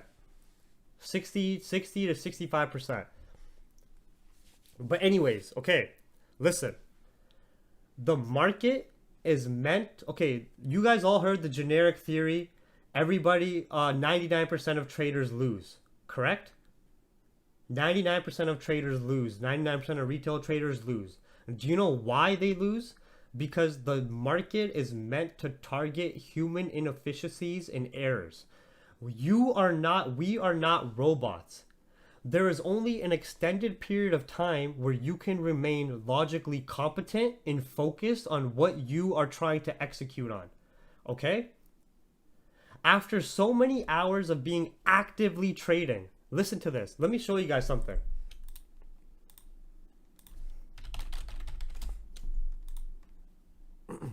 This is a behavioral finance guide by Vanguard. This is for investment professionals only, not retail investors. You guys see this? You guys see the screen? Understanding how the mind can help or hinder investment success. This is an inside PDF your boy got from Vanguard Finance. It's not for retail investors. It's only for people who work for them. All right? It talks about behavioral finance. Look at this. Portfolio turnover. All right? 20%. Tyrell, just send your Twitter handle and we'll check your trades because you should be the next Bezos. But anyways, 20% of the most active traders, they make a good return every month, but they cannot sustain it by the end of the year. All right? What is active trading? Actively trading is not doing analysis, it's not backtesting, it's not studying fundamentals. It's actively being in the market, looking for a trade, being in a trade, or trading. There's only an extended period of time the human brain can stay focused and logical and follow a systematic approach and plan before you start having natural human efficiencies take over. You start getting your bias shifted. You start getting lazy. You start getting tired. You start losing focus. You start forgetting your plan, etc., etc., etc. Right? The more time people spend actively in the markets, the higher probability they have of losing. You know, when you go to a casino and you are doing very well and you are winning, all of a sudden the casino starts offering you food. They start offering you more drinks. They start offering you a room to stay at the hotel linked to the casino. You know why they do that? Do they do it to congratulate you on being such a great gambler? No. They do it so you spend more time in the casino. Because they know on how the game works that the more time you spend in the casino, the higher probability you have of human errors coming into play, and you will lose. You will lose and give your money back to the casino. The market is no different. The market is no different. The more time you spend actively trading in the market, the higher probability you have of losing. For example, you guys all watch Monty, or you guys all watch Raja Banks, Rakeel. I'm really good friends with Rakeel I'm really good friends with Rakeel in person. Does Rakeel scalp all day? Does Rakeel take 10 scalps? Is Rakeel, because you guys know him and you guys are using him as a scalping example, so I'm going to use him as a scalping example. Okay? Does he take hundreds of trades a day? Does he trade every single session? Does he trade? Exactly. So what is he doing? He is taking control of what he can in his trading and then taking advantage of that. He is not active in the markets all day, even though he might do a webinar, even though he might do a breakdown, even though he might send some information to his market fluidity chat. He is not actively trading. Even though he might look at the chart later in the day and say, oh, what's GJ at? He is not actively trading. Okay? It is 1000% proven fact. The more time you spend actively trading in the markets, the higher probability you have of losing.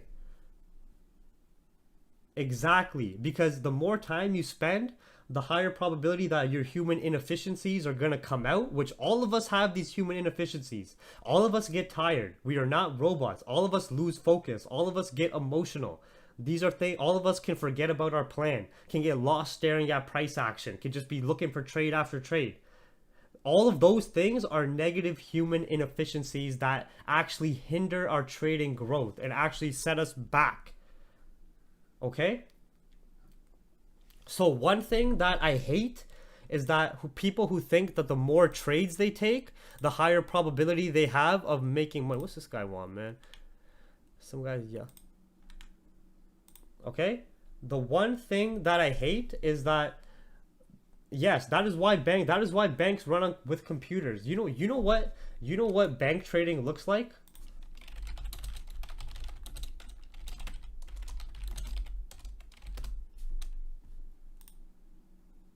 This is bank trading. This is what you're going up against. This. You think you're so smart, you're such a great trader, you got 90% win rate, blah blah blah blah. This is what you're going up against. Rows and rows and rows and rows of computers, of automated systems.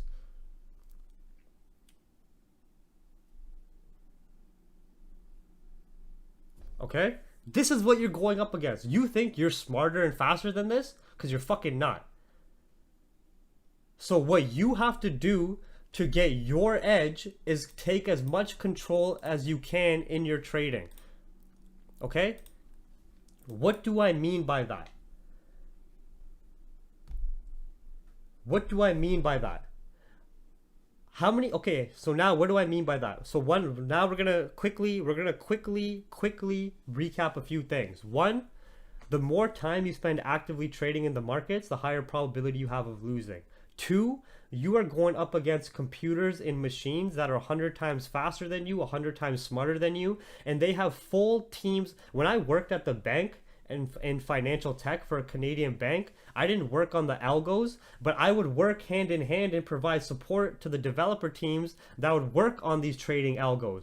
You have a full team of 10 people getting paid $100,000 a year to constantly tweak and monitor and change these algos and be competitive with other banks. You think banks give a fuck about your one lot trade? No, banks are targeting other banks. If someone goes from Citibank and they create a very strong algo there and they go to Goldman, they're gonna go to Goldman and say, hey, I made this bank for Citibank. Here's how you guys can take advantage of it and take money from Citibank. This is real. Nowadays it's all tech based. It's all developers. It's all AI. It's programs. It's machine learning. Okay? So one, the more time you spend in the markets, actively trading. Yes, we should all study the markets and study fundamentals. Yes, we should all back test the charts and study technicals. That is not trading. That is developing your skill set. Okay?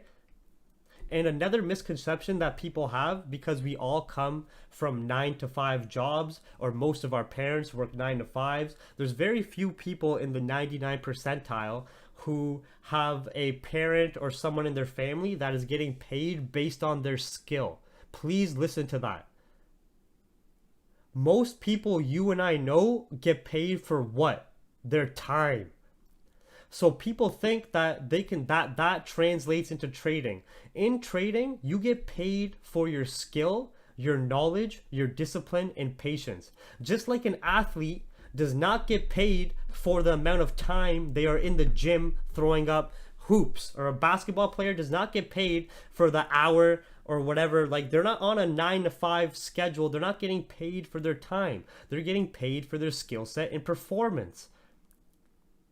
Right? But because because all of us naturally come from getting paid for our time, we think that if we stare at the charts and trade for 8 hours a day or trade every session, the higher probability we have of making more money. But no, the market does not pay you for being in a trade for hours. You can have the market ranging for hours. You understand what I'm saying? In trading, we get paid for our skill set, our knowledge, our discipline and patience, not our time. And in trading, the more time you spend in the markets, the higher probability you have of losing. And in trading, we are not going up against anyone except for those banks. And you're not supposed to beat the bank. I hate these mentors that say, "Oh, I beat the bank. Oh man, I know how the banks trade." No, you fucking do not know how the banks trade. The banks are constantly covering up their tracks and changing their algorithms, or changing their styles, or tweaking things all the time. They're constantly covering their tracks, trying to not be copied. That's why they make so much. That's why they pay people $100,000 a year just for their job is to watch that one algo. That's their job. That's somebody's salary. That's somebody's career, is to work on this bank algo that's making the bank millions of dollars, billions of dollars. Okay? So that's all unrealistic. Having a 90% win rate is not possible. If you think you're gonna have a 90% win rate manually, you're delusional. You know what I mean? You're delusional if you think you're gonna have a 90% win rate. And I checked that guy's Twitter. I don't want to embarrass him. It's just trading view charts. The man doesn't even have 1 pip of profit shown. It was just trading view charts. Man doesn't even have an active trade shown. I don't know who that guy was. All right. So now let's understand that a 90% win rate is unrealistic. The more time you spend in the markets actively trading, the more higher chance you have of losing. The market targets human inefficiencies, right? Yeah, but follow the charts. All right, Tyrell, that's like me going like this.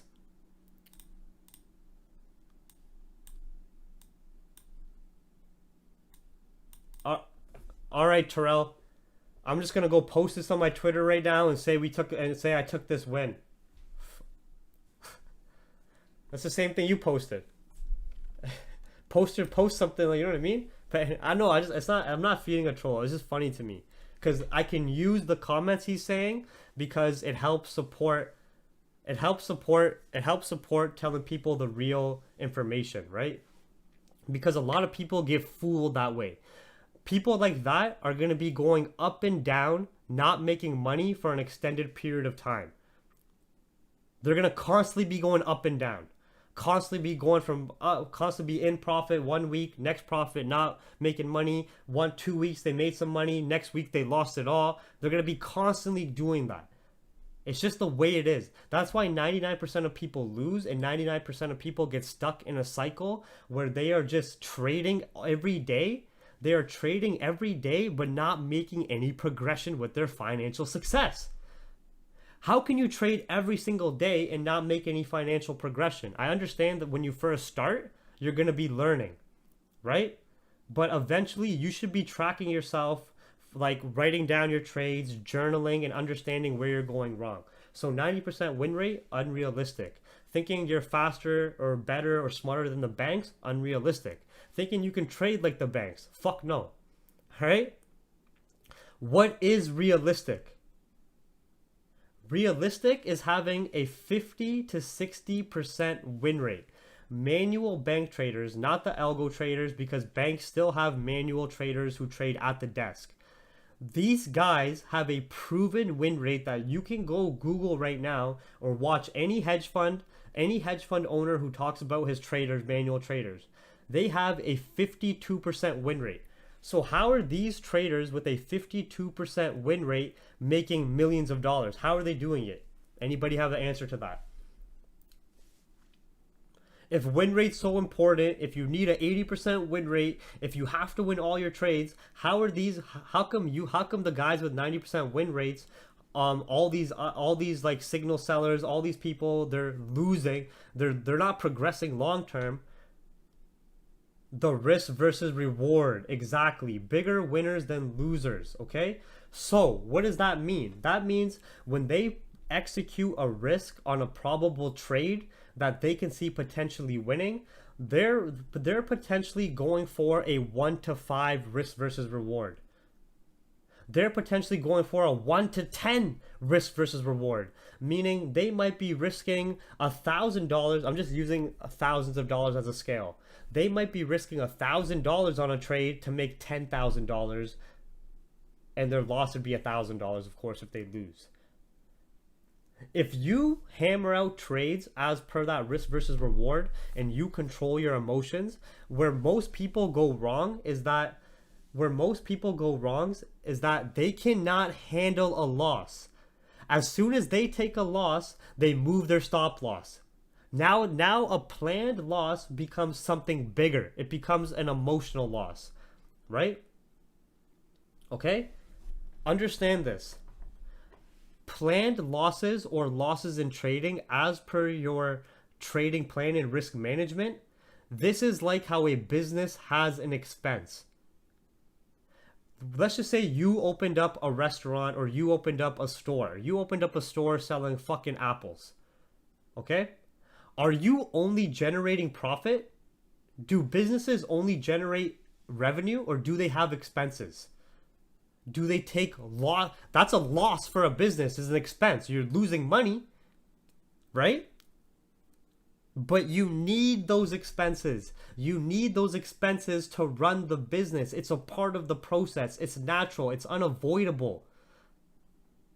Just like losses in trading, it's a part of the process. Nobody, Warren Buffett, no trader has ever compounded to long-term wealth and said they've never lost a trade. They had a 90% win rate. No one in history. But all these YouTubers and all these retail traders say they do. How? All right. So taking a planned loss in trading is just like having a business expense when you're running a business, whether you're buying inventory to sell it, whether you have to pay employees, whatever it is. It's just like having an expense. There are certain times you lose in the market that are unavoidable no matter how good your analysis was. Now, the issue is when people take that loss emotionally, because of human inefficiencies and errors, they cannot accept it. Losing in our society outside of trading is seen as very negative. It's seen as a bad thing. People cannot handle losing. Okay? So, understanding that losses are inevitable, the issue is that when people take a loss, what do? They revenge trade. They jump back into the market again. They break their trading plan. They move their stop loss. They remove their stop loss all over. What happens now when you break your controlled loss and let's just say you're supposed to take a 20 pip stop loss, you hit that 20 pip stop loss, and now okay, we're going to use this example. You use a 1 to 3 RR. 1 to 3 risk reward. This is your plan, and it's a 20 pip stop, 60 pip TP. So 3 times larger wins than losses, of course. Common fucking sense, all right? This means that if you took one trade 1, loss. You lost 20 pips. Trade 2, loss. You lost another 20 pips. And these trades that I'm marking down right now, they are planned trades as per your trade plan and as per your analysis. Okay? Trade 3, loss, 20 pips. If you take one win, you are at 60 pips break even overall. Okay? So now most people do not take 3 losses in a row if you are being logically smart, if you're waiting for your analysis. It's very difficult to take 3 losses in a row on planned trades. Can it happen? Yes, of course it can happen. And the larger your risk versus reward, the better this is, because now this becomes a 20 pip stop loss for an 80 pip TP. And on trade 4, you actually won 80 pips. So now overall, you're up 20 pips on your account or whatever percent that may be. Even after taking 3 losses. You're actually in a negative win rate percentage right now. But somehow you're making money. Right? Where people fail is they do not divide this up. They'll take the first trade loss of 20 pips and then jump in another impulsive trade. Lose again, emotional trade. 20 pips, right? Now you're down 40 pips on your initial first trade, because as soon as you lost the first one or you're about to lose, most people move their stop loss. Most people remove their stop loss or push it back more, saying, wait a second, maybe it can flip in my favor. As soon as you do that, you have already fucked up your whole trading plan. All right? You've already fucked up your whole trading plan. Because now on your first trade, due to emotions, you took a 40 pip loss instead of a 20 pip planned loss. Now on your second trade, planned trade, because you took a 40 pip loss due to emotion,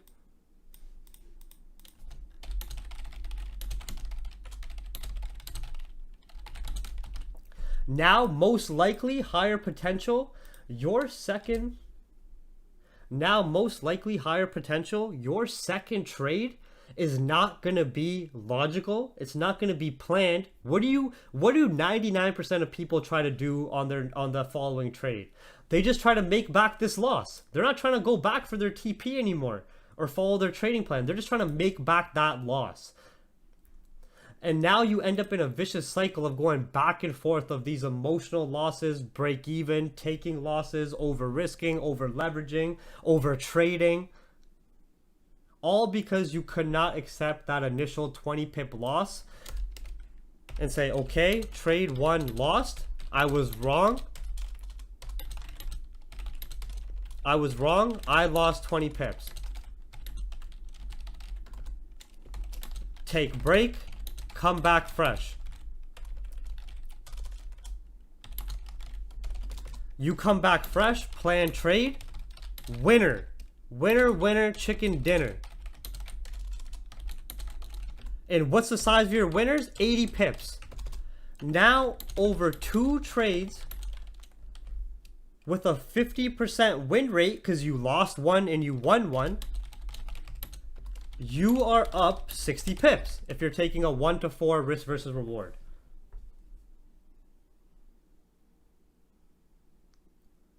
Is 60 to 80 pips on an intraday trade unrealistic? No. Look at this shit. GJ runs 120 pips in a day, then goes back up 140 pips in a day. Is it unrealistic that if you took a buy on GJ at 136 flat, that you could have a 20 pip stop loss and a 60 pip TP? Is that unrealistic? No, it's not. Right? It's not unrealistic. Yes, it takes some patience. Yes, sometimes the market will range. Sometimes there will be fundamental indecision. Sometimes price will whipsaw. This is all market noise and things you cannot control. But most of the time, the things you cannot control in the market bring you the most stress. Remove yourself from those situations. Take as much control in your trading as you can. Understand why you trade, when you trade, how you trade, your trading rules, your risk versus reward, your mental man. In Capital Hungry, you know how we start the week in, I'm not trying to advertise my chat. You know how we start the week in Capital Hungry? Can you guys see this? I'm not trying to advertise Capital Hungry right now. I don't give a fuck if you guys join or not. You can learn a lot from my streams. Every week we start with this.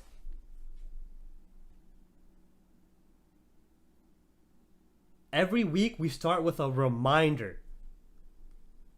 We follow the same weekly approach in Capital Hungry every single week.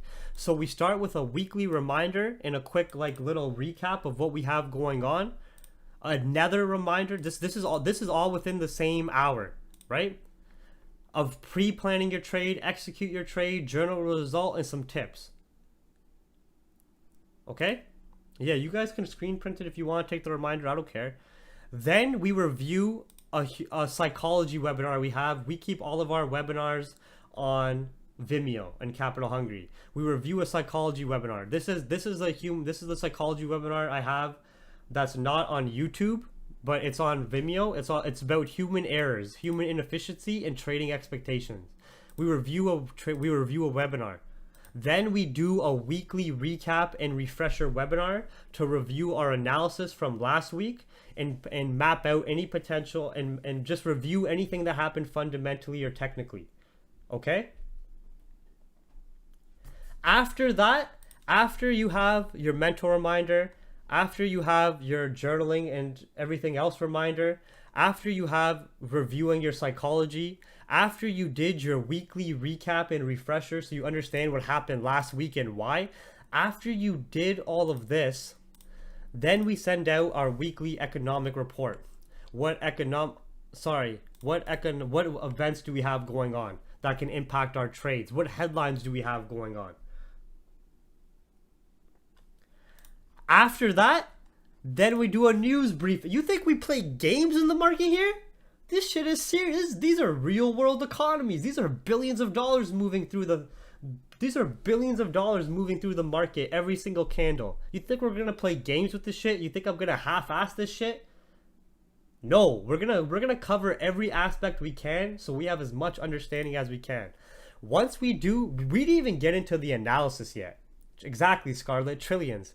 We didn't even get into the analysis yet, and this is all just October 4th, just to start the week off. October 4th, right? This is some secret sauce I can't show you guys. And then we look at the same thing for anybody who is watching the stream of looking at global equities, looking at market fear versus market greed. How is the optimism or fear looking? What are our economic indicators telling us? Then we jump into the breakdowns. Where this was the gold breakdown, where we took advantage of the sells down to like 1876, right? This was our GJ breakdown, where we took buys above a 136.8, our Euro USD breakdown, our UCAD breakdown, our market update, right? Then throughout the week, we also do these price action sessions and these live trading sessions with the whole chat. And guess what? Guess what? That's just the main feed. In the Capital Hungry Trade Room, you have session reminders of when a session is going to open or close. You don't have to, remember how we were waiting for GJ at 137.2? You don't have to watch the chart. I got all the trading view alerts sent to my people. Key level price alerts, they get sent to my people right here. Okay? So in the Capital Hungry Trade Room, other members like Fahad, for example, very active, always helping people out, sharing headlines and stuff, like gold key levels. In the trade, so in the main feed, you get all your information to start the week, the main analysis, the reminders. In the trade room, you get updates through the week. Like I'll be sharing potential trade ideas, voice notes, headlines, session alerts are automated, Capital Hungry key level alerts are all automated, etc. We'll be going all day, all week. I'll make sure to do polls so everything makes sense for everybody. You know what I mean?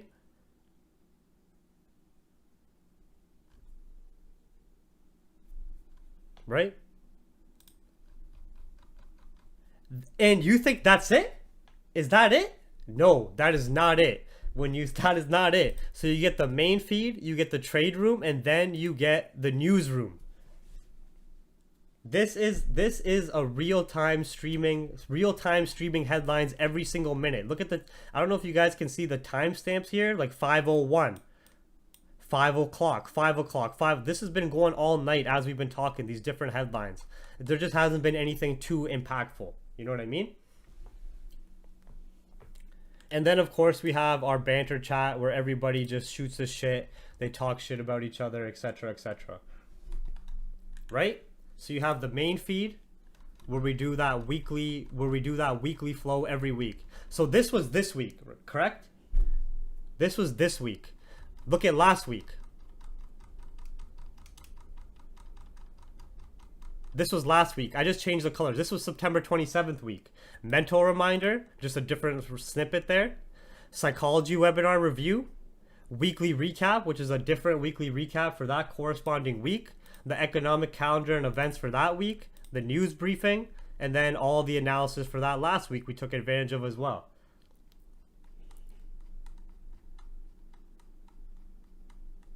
You think fucking Trading with Paul does this shit? Fuck no. Let's get. All right. Okay, and you guys think, and this is now like an infomercial, but that's not all.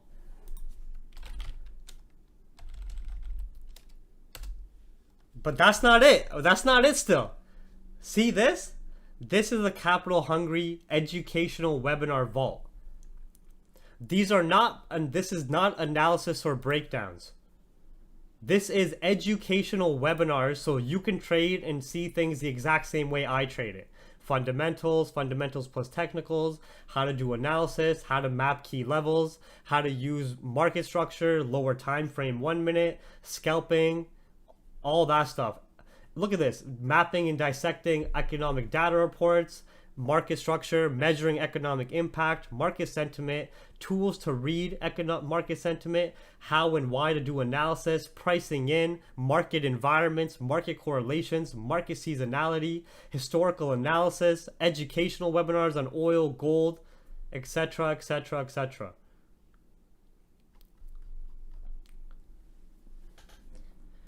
But yeah, most people will not be able to handle capital hungry, just to be honest with you guys. So like, yeah, sorry about that.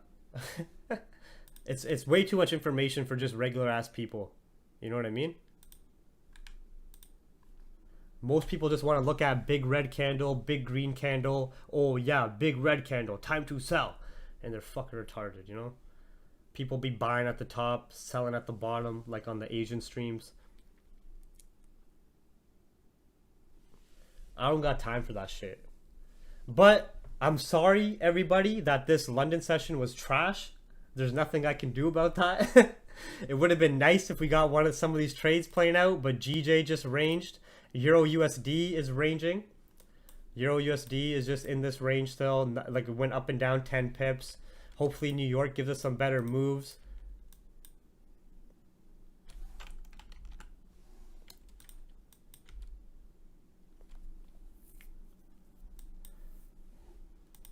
Capital hungry is always open. It's just because we have so much information, because we do so much, it's $100 a month. I used to charge $40, but then we started bringing in too much stuff because we have like all this different things offered. You have the newsroom, you have capital hungry price level alerts, you have the community, these sessions that we do, like you just saw all this shit, and you get that stuff every single week, every single month. It's always the same. You can ask any capital hungry member in the chat. There hasn't been 1 week where there has not been 1 week where I have not given the weekly flow or done analysis. I don't think there's been a day that I've missed. Chat, can you confirm, chat? Let me pull up the chat for you guys here. Capital hungry chat, you guys confirm that? Zoom chat? W's in the chat. W's in the chat. Yeah, there has not been 1 day in the last year that has been missed by capital hungry. We don't, if we get sick, we don't stop the stream. We don't, you know what I mean? There has not been 1 day. You could come to this main feed where we have that weekly flow, and you could just keep, and this is all saved. Every single week, every single week, every single week.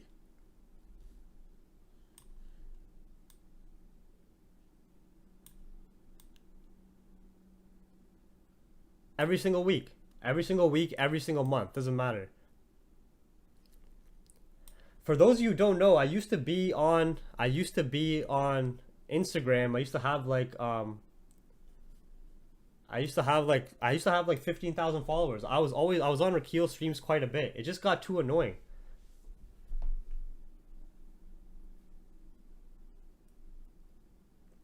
Members, Mo is asking if you guys make back the $100 that you put in.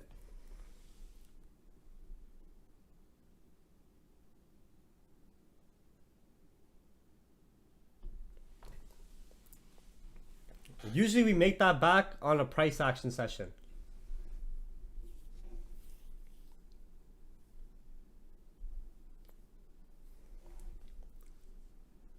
But none of you guys have to join, because I'm going to do this stuff to help out people anyways. You know what I mean? It's all good. But Lucas said he lost 2 million in here. Fuck you, Lucas.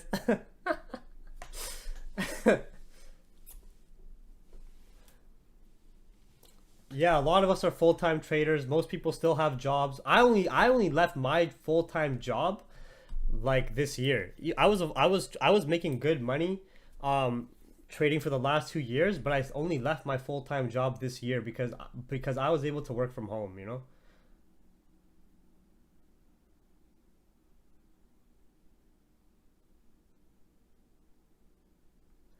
You won't be able to. The Vimeo is for private members only. Like the Vimeo stuff is for private members only. That Vimeo, you think that webinar vault was for everybody? This is the CH webinar vault. You think I was just gonna give that shit out so Paul can take my shit? fuck though?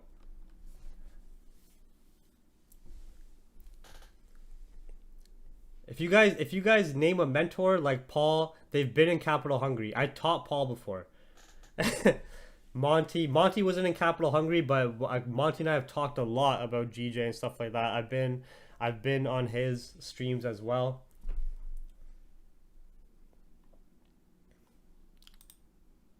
Yeah, if you guys like this, I can do this more often. I can do this at least once or twice a week if you guys like this stuff. I've been talking for 2 hours straight, man. My fucking... Okay, how about this? Who's the last streamer you guys saw? Who's the last streamer you guys saw talk for a full 2 hours, no breaks, and actually give you guys information?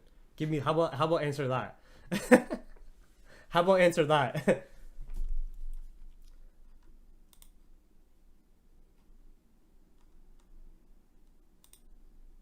I got one question. How do you learn all of this? Well, in 2017, I started in FOREX family and just got the bare basics, but then I just went off on my own and started back testing. Honestly, when I first started, I was a heavy gambler, and I used to put my paycheck into accounts and just fucking blow it. But I always had a good job, you know what I mean? I always had a good job, but I would always, but I learned through that trial and error. I probably lost like $30,000 my first year trading because one, I was changing strategies every month. I was trying to follow tens and tens of different mentors or signal chats. You know what I mean? And I was just not having, and I was not studying or putting time into the market, an effort into actually learning the craft. As soon as I ducked away from that and started actually like it all, honest to God, it all started from me Googling what is an interest rate. And then it never stopped from there. If I really want to tell you guys, I never followed a set course. I didn't read a set book that taught me everything. I just had a constant curiosity of the market. If there was some interest rate release and it did something to the, like for example, if the Federal Reserve back 3 years ago when I first started and I was trading gold and I just saw gold spike up like 300 pips because the US interest rate, I was extremely curious of what the fuck was going on or why, right?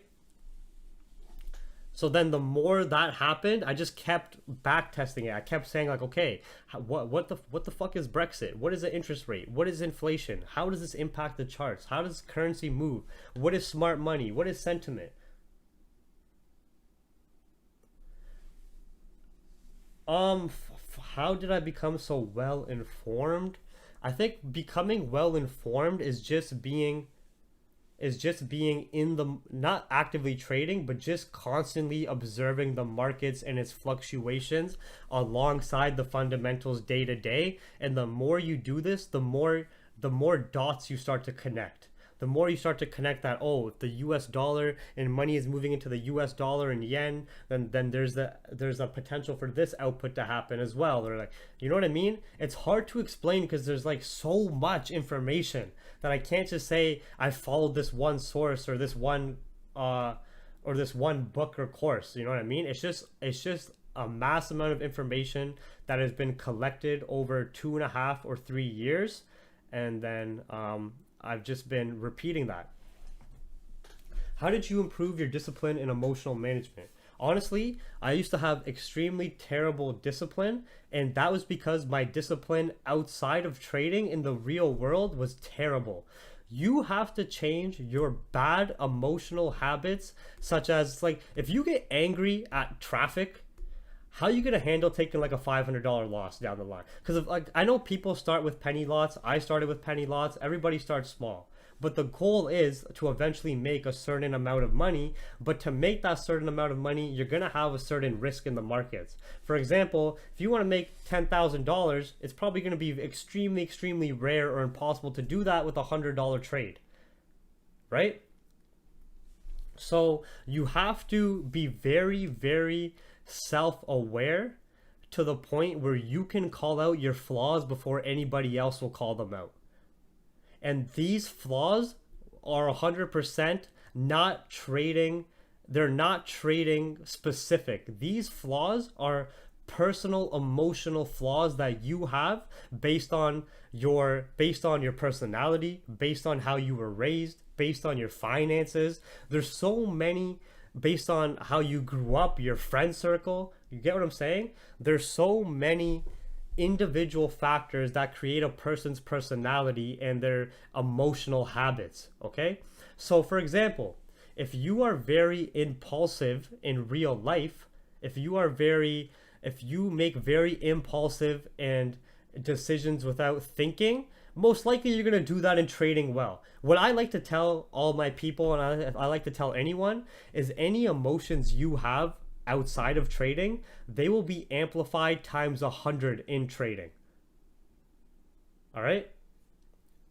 If you are an angry person outside of trading, like you get angry just at if you're waiting for food and it took 10 minutes longer, or if you're in traffic and there's a bit of a traffic jam, if you're getting angry at stuff like that, you're going to get 100 times angrier at taking a loss in trading.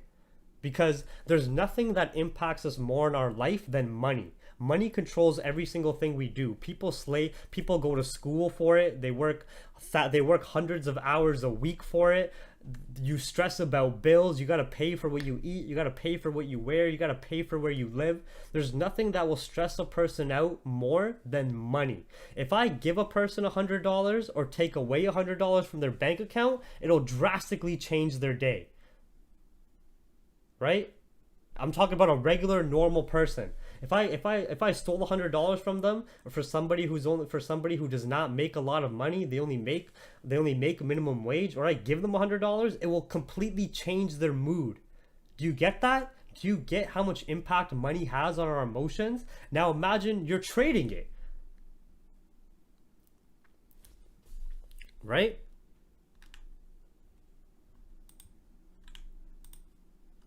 So now imagine you're trading it. So what you have to do is you have to take control of as much as you can in your trading, and you have to fix your bad emotional habits outside of trading. If you have a very addictive personality outside of trading, you're going to be addicted to taking trades in the chart as well. 100 times worse. And the same thing goes for either or. What I like to tell people is you need the perfect yin, you need the perfect yin yang, you need the perfect balance. People are either on one side of the spectrum or on the other side of the spectrum, okay? What I mean by that is the one side of the spectrum is people are either extremely aggressive, extremely impulsive, and very active, right? You're either very assertive, aggressive, impulsive, and active, or you're on the opposite side of the spectrum where you are too patient, you're too scared, and you don't execute on anything because of all this fear, because of all these doubts. People are either on one side of the spectrum or on the other side of the spectrum. You need to find a medium ground in balance that works for yourself. Okay? And that comes from creating trading plans and sticking to those trading plans. No, I just have do I think fundamentals are important? Break and retest of 10 pips. I personally think fundamentals are important. Okay? Do you have a MyFX book? I don't have a MyFX book. I do have a Cyquation account that I am currently running, but it is not public. It is for my own personal compounding growth. But I've never had a MyFX book account because one, MyFX book gets heavily manipulated a lot, and a lot of people use brokers that say they are real, but they're actually demo. And two, because I've never account managed or sold signals or done anything along those lines. Like even this Capital Hungry chat that people pay for now, they're not paying for signals, they're not paying to copy my trades, they're not paying for me to manage their money. They're just paying for the information provided on the markets. And this all started for free. Like if you guys want, there's this Capital Hungry analysis chat. This is a free chat where I still send webinars and analysis in here as well for free. Obviously not as much stuff, but you know what I mean? There's still like 3,000 subscribers. When I used to be on IG advertising a lot, I had like 15,000 followers on Instagram, and I got like 3,000 subs in this free chat. And this free chat, of course, started for free, but that's where it all began. So I started this free chat, this free Telegram, where I noticed that nobody was focusing on fundamentals. Nobody cared about fundamentals, even though it has so much market impact, even though it was so relevant. So what I started to do,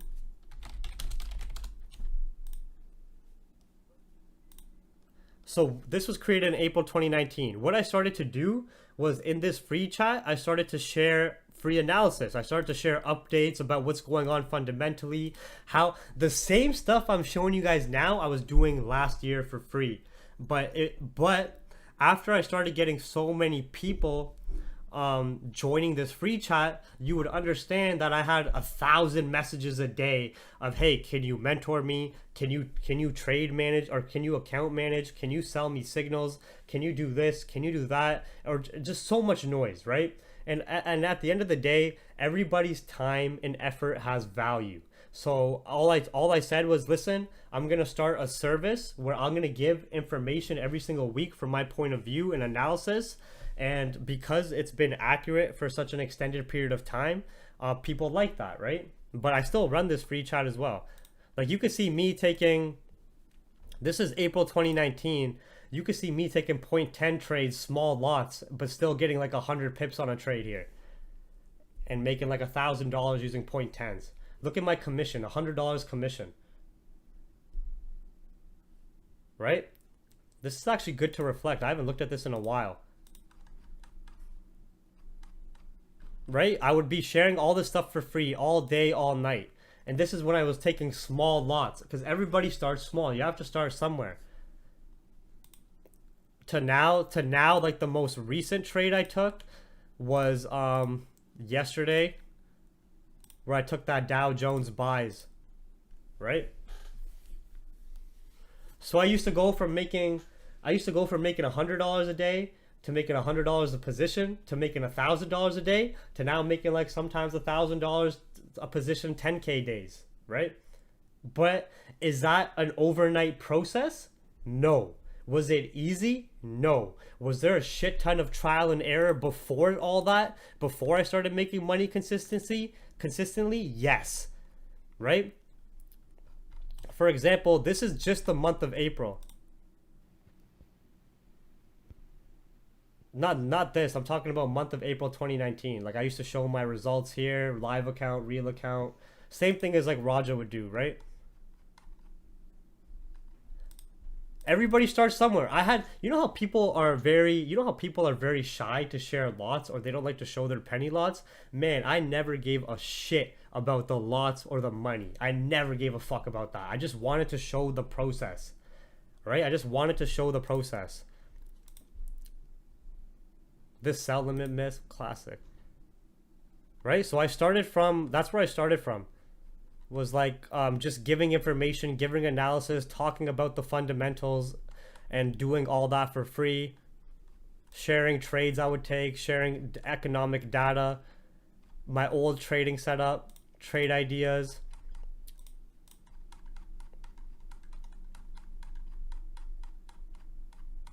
Sushi. Right? And you could scroll in here for the last year and a half and just find information about the markets.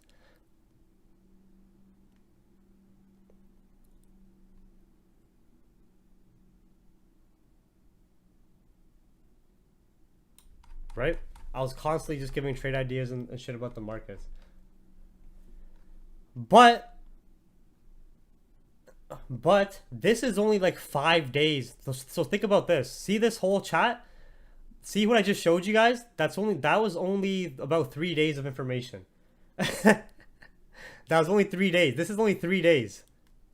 Right? So do you see all this information? All these different trade ideas, all this different analysis and stuff?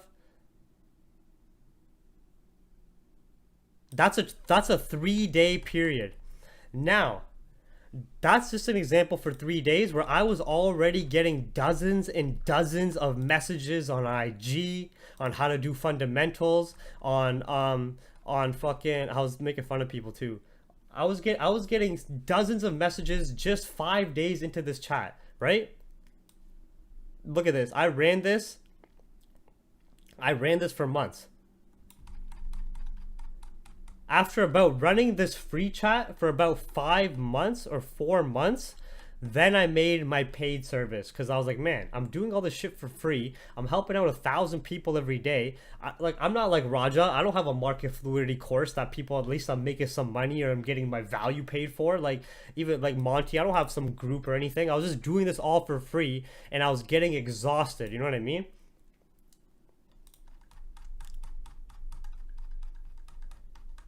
So I did this all for free, and then after about months later, then I started the Capital Hungry private chat. But yeah. But guys, anyways, this stream's been going on for 2.5 hours. I talked a bit too much about myself. I'm just gonna quickly review the pairs to see what trade ideas we can still have going on. I still see same trade potential for GJ buys, either pullback to 136.8. Hey Monty, hey Monty, ask the chat if I took a 30-minute coffee break though. I know how long your coffee breaks be, alright? Casually walk back into the room, take a big slurp, put the cup down, sit back. No, but honestly, Monty, this London session was pretty trash, volatility wise and volume wise. But anyways, for GJ, same trade idea. I am looking for a pullback to 136.8 or a break and retest out of 137.5 previous highs. Still, I didn't take any scalps or anything in this 20 pip range. I didn't see it too appealing. Gold has been disgusting over London session. It's ranged up and down 25 pips. These same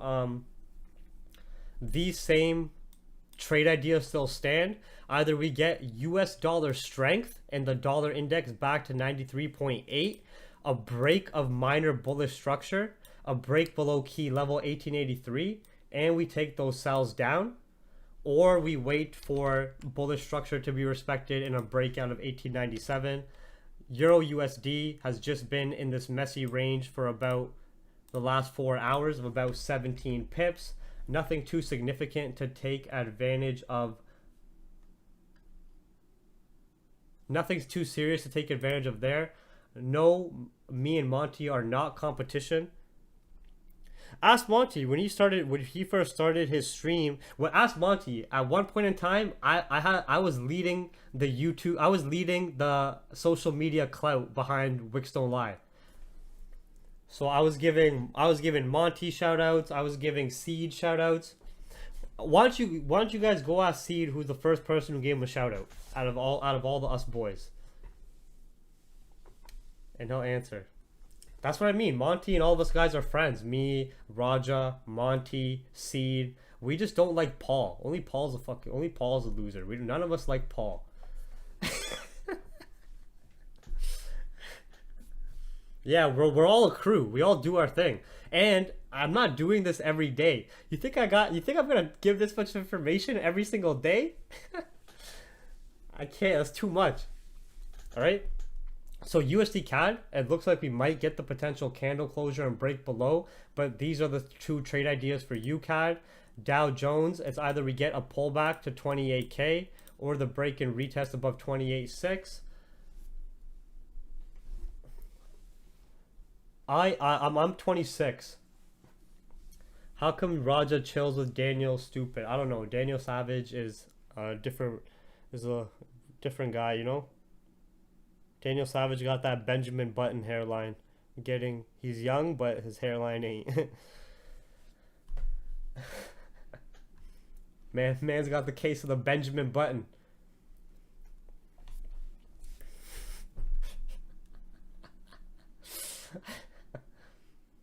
Yeah, honestly, I don't want to be rude. Daniel Savage, Paul, These guys don't provide much value. I've seen some of Monty's streams. Besides his coffee breaks, at least Monty gives good analysis on GJ. Like he actually talks about the higher time frame. He looks at what economic events you got going on. He talks about Brexit and these things, right? Rakeel does not talk about fundamentals, and he does not talk about higher time frame stuff too much, but he does talk about what he knows. Right? Rakeel does talk about what he knows and repeats that, so that's good. Paul will try his best to regurgitate and re-vomit what Monty and Rakeel say, and then Daniel Savage just goes on the streams for clout.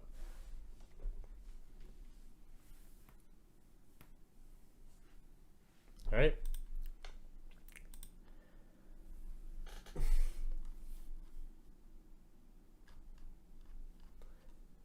Hey, the first live stream, not bad. I was only expecting about maybe 50 viewers because most of the capital hungry people are in the Zoom session chat.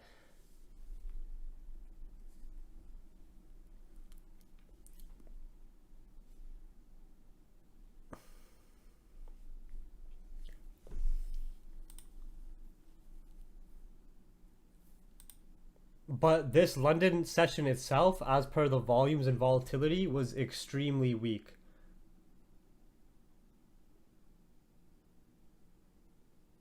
I am here due to Monty, so pay him $1,000.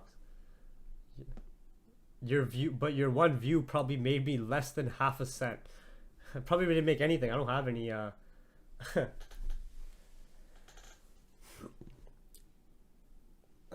Take care, Monty. Thanks for the shout out. Thanks for the support and love, bro. I appreciate that. For any of the 100 people on this stream, if you guys want to learn more in depth,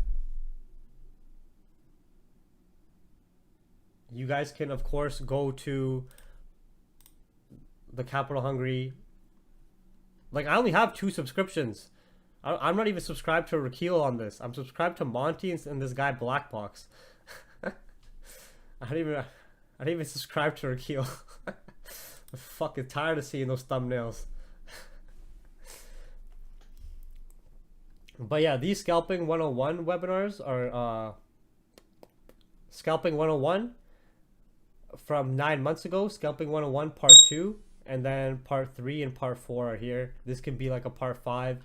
If you guys want to see the tactics I use to scalp, that will explain it. If you want to see how I do analysis from the higher time frames, go watch the gold and GJ analysis.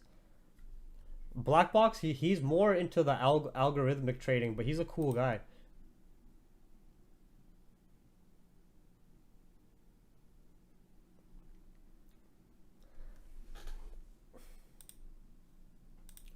GJ giving us that deeper pullback after failing to break previous highs. It looks like we could get that sell pullback down to 0.800, at least to 137, and then we'll watch the reactions at 0.800. I like Black Box, man. He takes good trades, and he has good key levels and stuff like that as well. It looks like GJ is going to give us our pullback. Just be cautious, guys. Oh, it's already the 4-hour candle. Asian session closed 30 minutes ago. Man.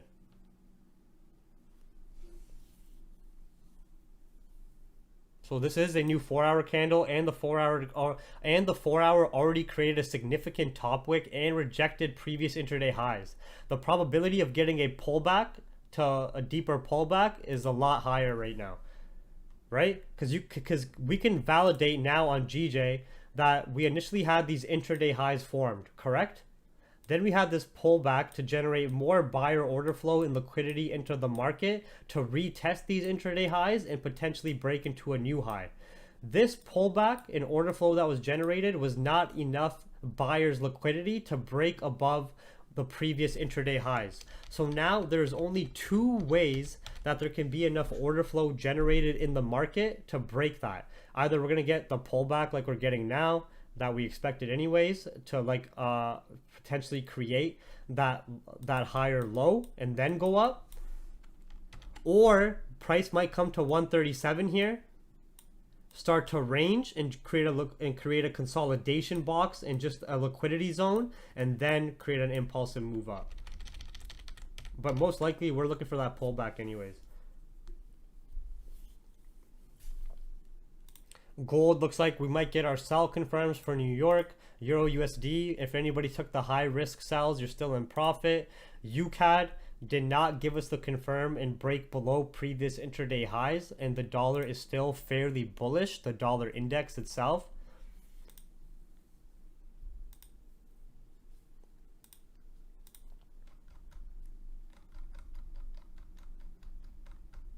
Just be cautious that through New York session, in the next 2 hours, for anybody that is trading euro pairs, that we do have Christine Lagarde in the ECB monetary policy statement, and we have US initial jobless claims. So just keep that in mind of some of the economic data we have.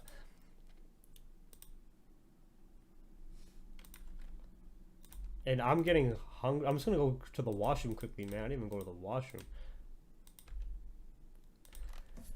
We do these streams more frequently in I would not take GJ sells. I'm not entering GJ sells. I'm waiting for the pullback to play with the trend and play buys. If we look at the structure on GJ, still very bullish, right? GJ is respecting bullish structure. Even with a lot of the negativity and market fear, it's failed to break previous lows, and we have intraday highs peaked. So I'm waiting for pullbacks to the psychological price levels and to take buys with the overall trend, because I see that as higher probability. I would only take long-term sells on GJ below 136.5 or below 136, safer. And K Gel, if you want to know what type of confirms I look for on the lower time frame at these key levels or price levels, you can go watch the 4-part scalping 101 series on the YouTube channel. Like, just go to YouTube, just go to my YouTube channel that you're watching now. Obviously, go to the videos, and scalping 101 and part 2 were uploaded about 8-9 months ago, and part 3 and 4 continuation are here as well. They're all like an hour or 2 hours long each, you know? Right. Yeah. For anybody who wants more than that, if you want to get access to all of like the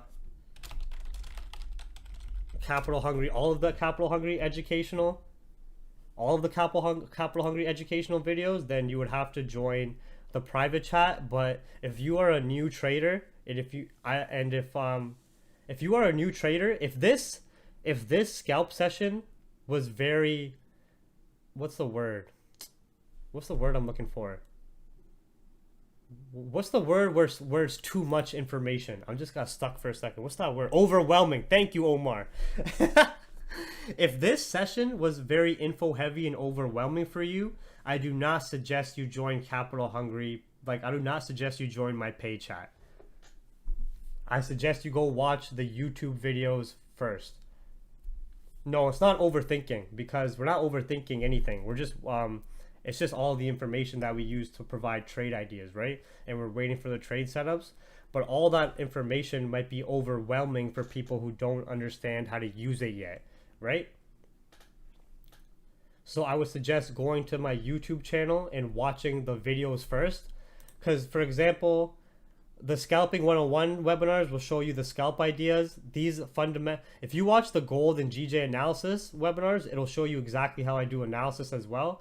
And if after watching some of these webinars, it sparks your interest in learning more about fundamentals and learning more about like the overall economics of the market, then if you want to join, that's your choice, you know? There's that GJ pullback we're getting. I'm just going to keep it on the 1 minute here as we're waiting for a pullback to like 136.8 anyways, but we're going to watch the reactions. UK, we got some UK headlines about Brexit deals. Brexit is such a mess. Yeah, so we got some Brexit negativity, which is helping to induce and give us more support for that seller's pullback.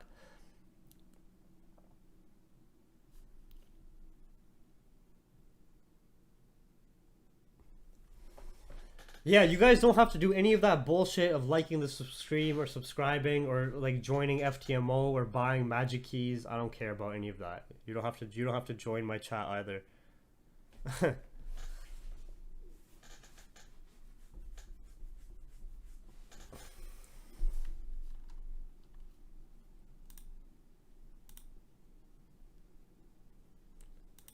But if you guys do like this and you guys want me to do this more often, obviously I need my incentive to increase, and the incentive increase on YouTube isn't really money, it's the exposure, it's the audience, right? So what I would appreciate if you guys enjoy the education or the content provided here is just go share it with other traders or friends. You know what I mean?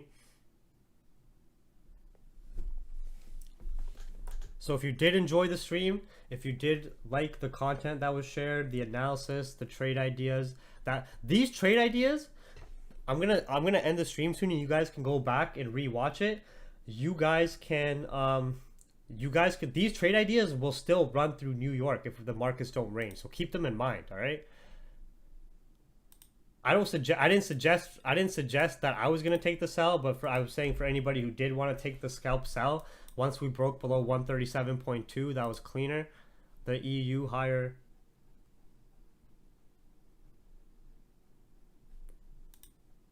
USD CAD, US30 giving us our pullback. Dollar index, the US dollar individually is still fairly bullish. It can possibly go back to 93.8, which would support UCAD buys, support EURUSD sells, support XAUUSD sells.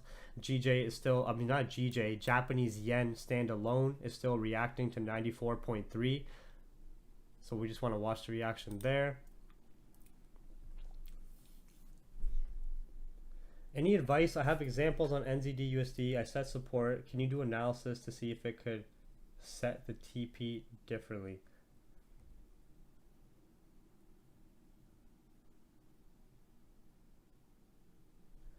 I'm not going to do no NZD USD analysis right now, like on the stream, sorry.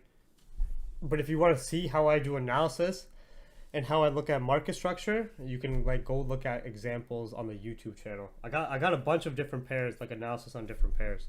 Okay, so remember what I was telling you guys? Price reacts in the lower time frame at these ranges. See how price was just free falling 20 pips? And now I'm not saying it's going to stop here and create a support, but you see how we're having a reaction at the 0 point.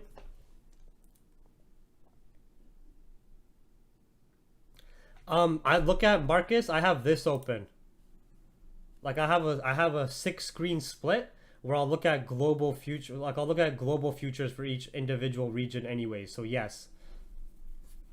But all the time there is not a direct correlation between the equities and the currency, okay? Just keep that in mind. Do you mean the British pound index or the UK stock futures? Marcus,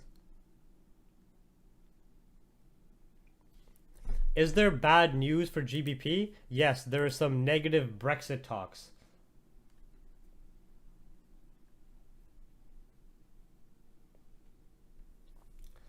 My biggest aha moment in learning, there's a lot of them. No, Marcus, I do not look at the GBP index. Usually I look at Japanese yen index, US dollar index, because these are the safe haven currencies and usually the secondaries to the pair, right? Like GU, for example, GU and GJ move exactly the same when market sentiment is the same. If you have mass market fear, both the US dollar, the Japanese yen, and like right now, I bet you GBP JPY, GBP USD, and GBP CHF are all doing the same move on the lower time frame. Ready? GBP CHF, right? GBP USD, right? Do you know why? Because the secondaries in these pairs are safe haven currencies. I usually like to look at the index of the safe haven currencies, so I'll keep the US dollar and Japanese yen online. and then I'll look at the volatility index as well for just North American volatility. I don't really look at the Swiss franc because I don't trade any Swiss franc pairs. But the Swiss franc, Japanese yen, and US dollar all follow that fundamental concept of being safe haven currencies. Whenever there is economic uncertainty intraday or daily, you have these safe haven currencies see more investor inflow and liquidity. More money goes into the safe haven currencies. So, right? When you look at GBPCHF or GBPJPY, they're all doing the exact same move now for that reason. That smart money and investor money across the board globally right now is doing the same thing, right? It's not like GJ's falling and GU stayed here and GBPCHF stayed here. Money moves through the currencies at once. You see the flow of smart money together at once, right? Same thing if you looked at EURUSD now on the 1 minute, where you have the euro, which your risk currencies are like your higher risk currencies just from a base concept are AUD, NZD, Euro, GBP, and CAD. And I might be forgetting one more, but those are like the main ones I trade. Those are your risk currencies, okay? Your safe haven currencies are the US dollar, Japanese yen, and Swiss franc. EURUSD, you have a risk currency versus safe haven currency. Okay? Mass market fear and uncertainty. USD, CHF, JPY go up. Risk currencies drop. Okay? Mass market optimism. And you guys know what optimism is when economies are looking stronger, when there's potentially good trade talks, when global equities are looking stronger. USD, yen, and CHF lose strength. Risk currencies gain strength. Okay? So now we're looking at, like I just showed you the example of when I just showed you guys the example of GJ, GU, and GBPCHF. Look at EU here. Look at EJ. And look at Euro CHF is a little bit different, but you know what I mean? On the actual structure side, it's the same idea of it's in a consolidation and like playing out resistance. You get what I'm saying? We're like same thing here. Okay?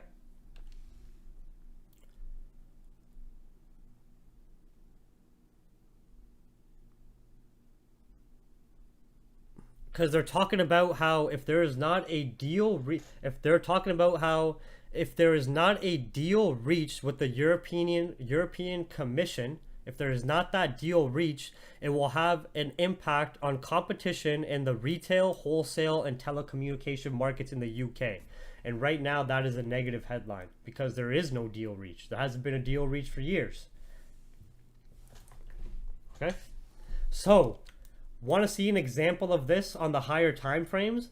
You can go confirm that when we had coronavirus first hit the markets. Let's just look at a different feed. So let's go to just so I can have it clean. Coronavirus first hit the markets here, right? Let's mark off this date. This drop, I don't even have to look at the pairs. You will see this same drop on AUD CHF, AUD JPY, AUD USD, NZ, any XXX JPY, XXX USD, XXX CHF pair. You will see the same drop as long as you have a risk currency as a primary. So your risk currency are of course CAD, AUD, Euro, GBP, right? So let's just verify this. What happened here that caused this massive drop? We all know coronavirus, which led to global lockdowns, which brought mass uncertainty to the world, mass market fear. It changed investor bias that they did not have faith in risk currencies or their correlated economies. So mass amounts of liquidity went into where? the US dollar, the Japanese yen, the Swiss franc, and then gold. Gold is a precious metal safe haven. Okay, this move on GJ, you're gonna see the same thing on GBP USD. You're gonna see the same thing on Euro USD. It was just here. Obviously, Euro pairs just look a bit different, but that was the drop. You're gonna see it on Euro JPY, that same drop there. Here. No, wait, that's March. Yeah, there. You're gonna see it on AUD USD. That was the coronavirus drop. AUD JPY, the coronavirus drop. Blah, like any other pair, CAD JPY, doesn't matter. It does not matter. Same drop. Right? Once we identify that, we identified it, but what does that tell you fundamentally? When there is mass market fear or mass market optimism, liquidity moves through currencies hand in hand at the same time together. Smart money, institutional money, the big boys, the whales, they make these moves across the currency pairs across the board. So if you understand these concepts of a risk currency versus safe haven currency, and you understand different fundamental impacting factors, and you understand different other fundamental impacting factors to the individual countries, alongside very sharp technical analysis, you can do very accurate analysis and road mapping and forecasting of price across any pair, and create trade ideas based on that, right?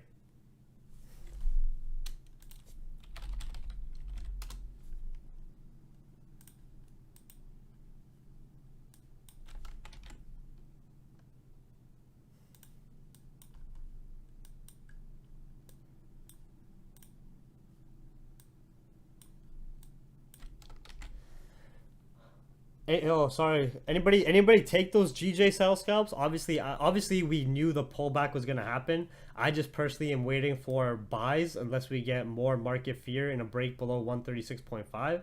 But for anybody who took that, you got a nice like 20-30 pip squeeze right there. But otherwise, I'm still waiting for the deeper pullback or the buy option on GJ because the structure is still very bullish. You know what I mean? We were expecting this pullback anyways if these highs didn't break, for whoever's been watching this stream from the start. Euro USD, the higher risk sells are playing out, and then we're still waiting for the safer sells.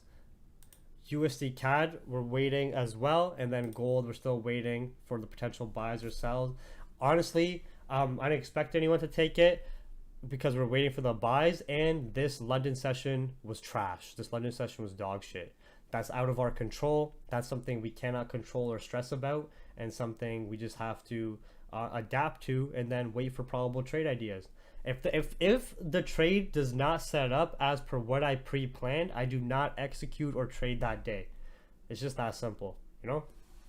But anyways, I'm gonna go to the washroom and stuff. It's about 6 a.m. This has been running for about 3 hours. I hope everybody really enjoyed my first YouTube stream, even though there was not any significant trades to take because the markets ranged. For example, we just had EU go up and down 20 pips. GJ finally gave that nice pullback now. We're waiting for a potential retest of structure. EU, we just called the higher risk sells for 22 pips, but other than that, it was just in a range. US30, we're looking for a deeper pullback or a price above 28,600. And then as per our economic sentiment indicators, the US dollar is showing some strength.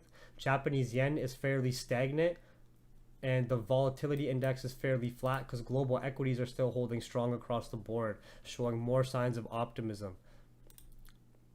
So let's just see if these trade ideas set up for New York, and then I'm going to take advantage of that. I'm going to end this stream now.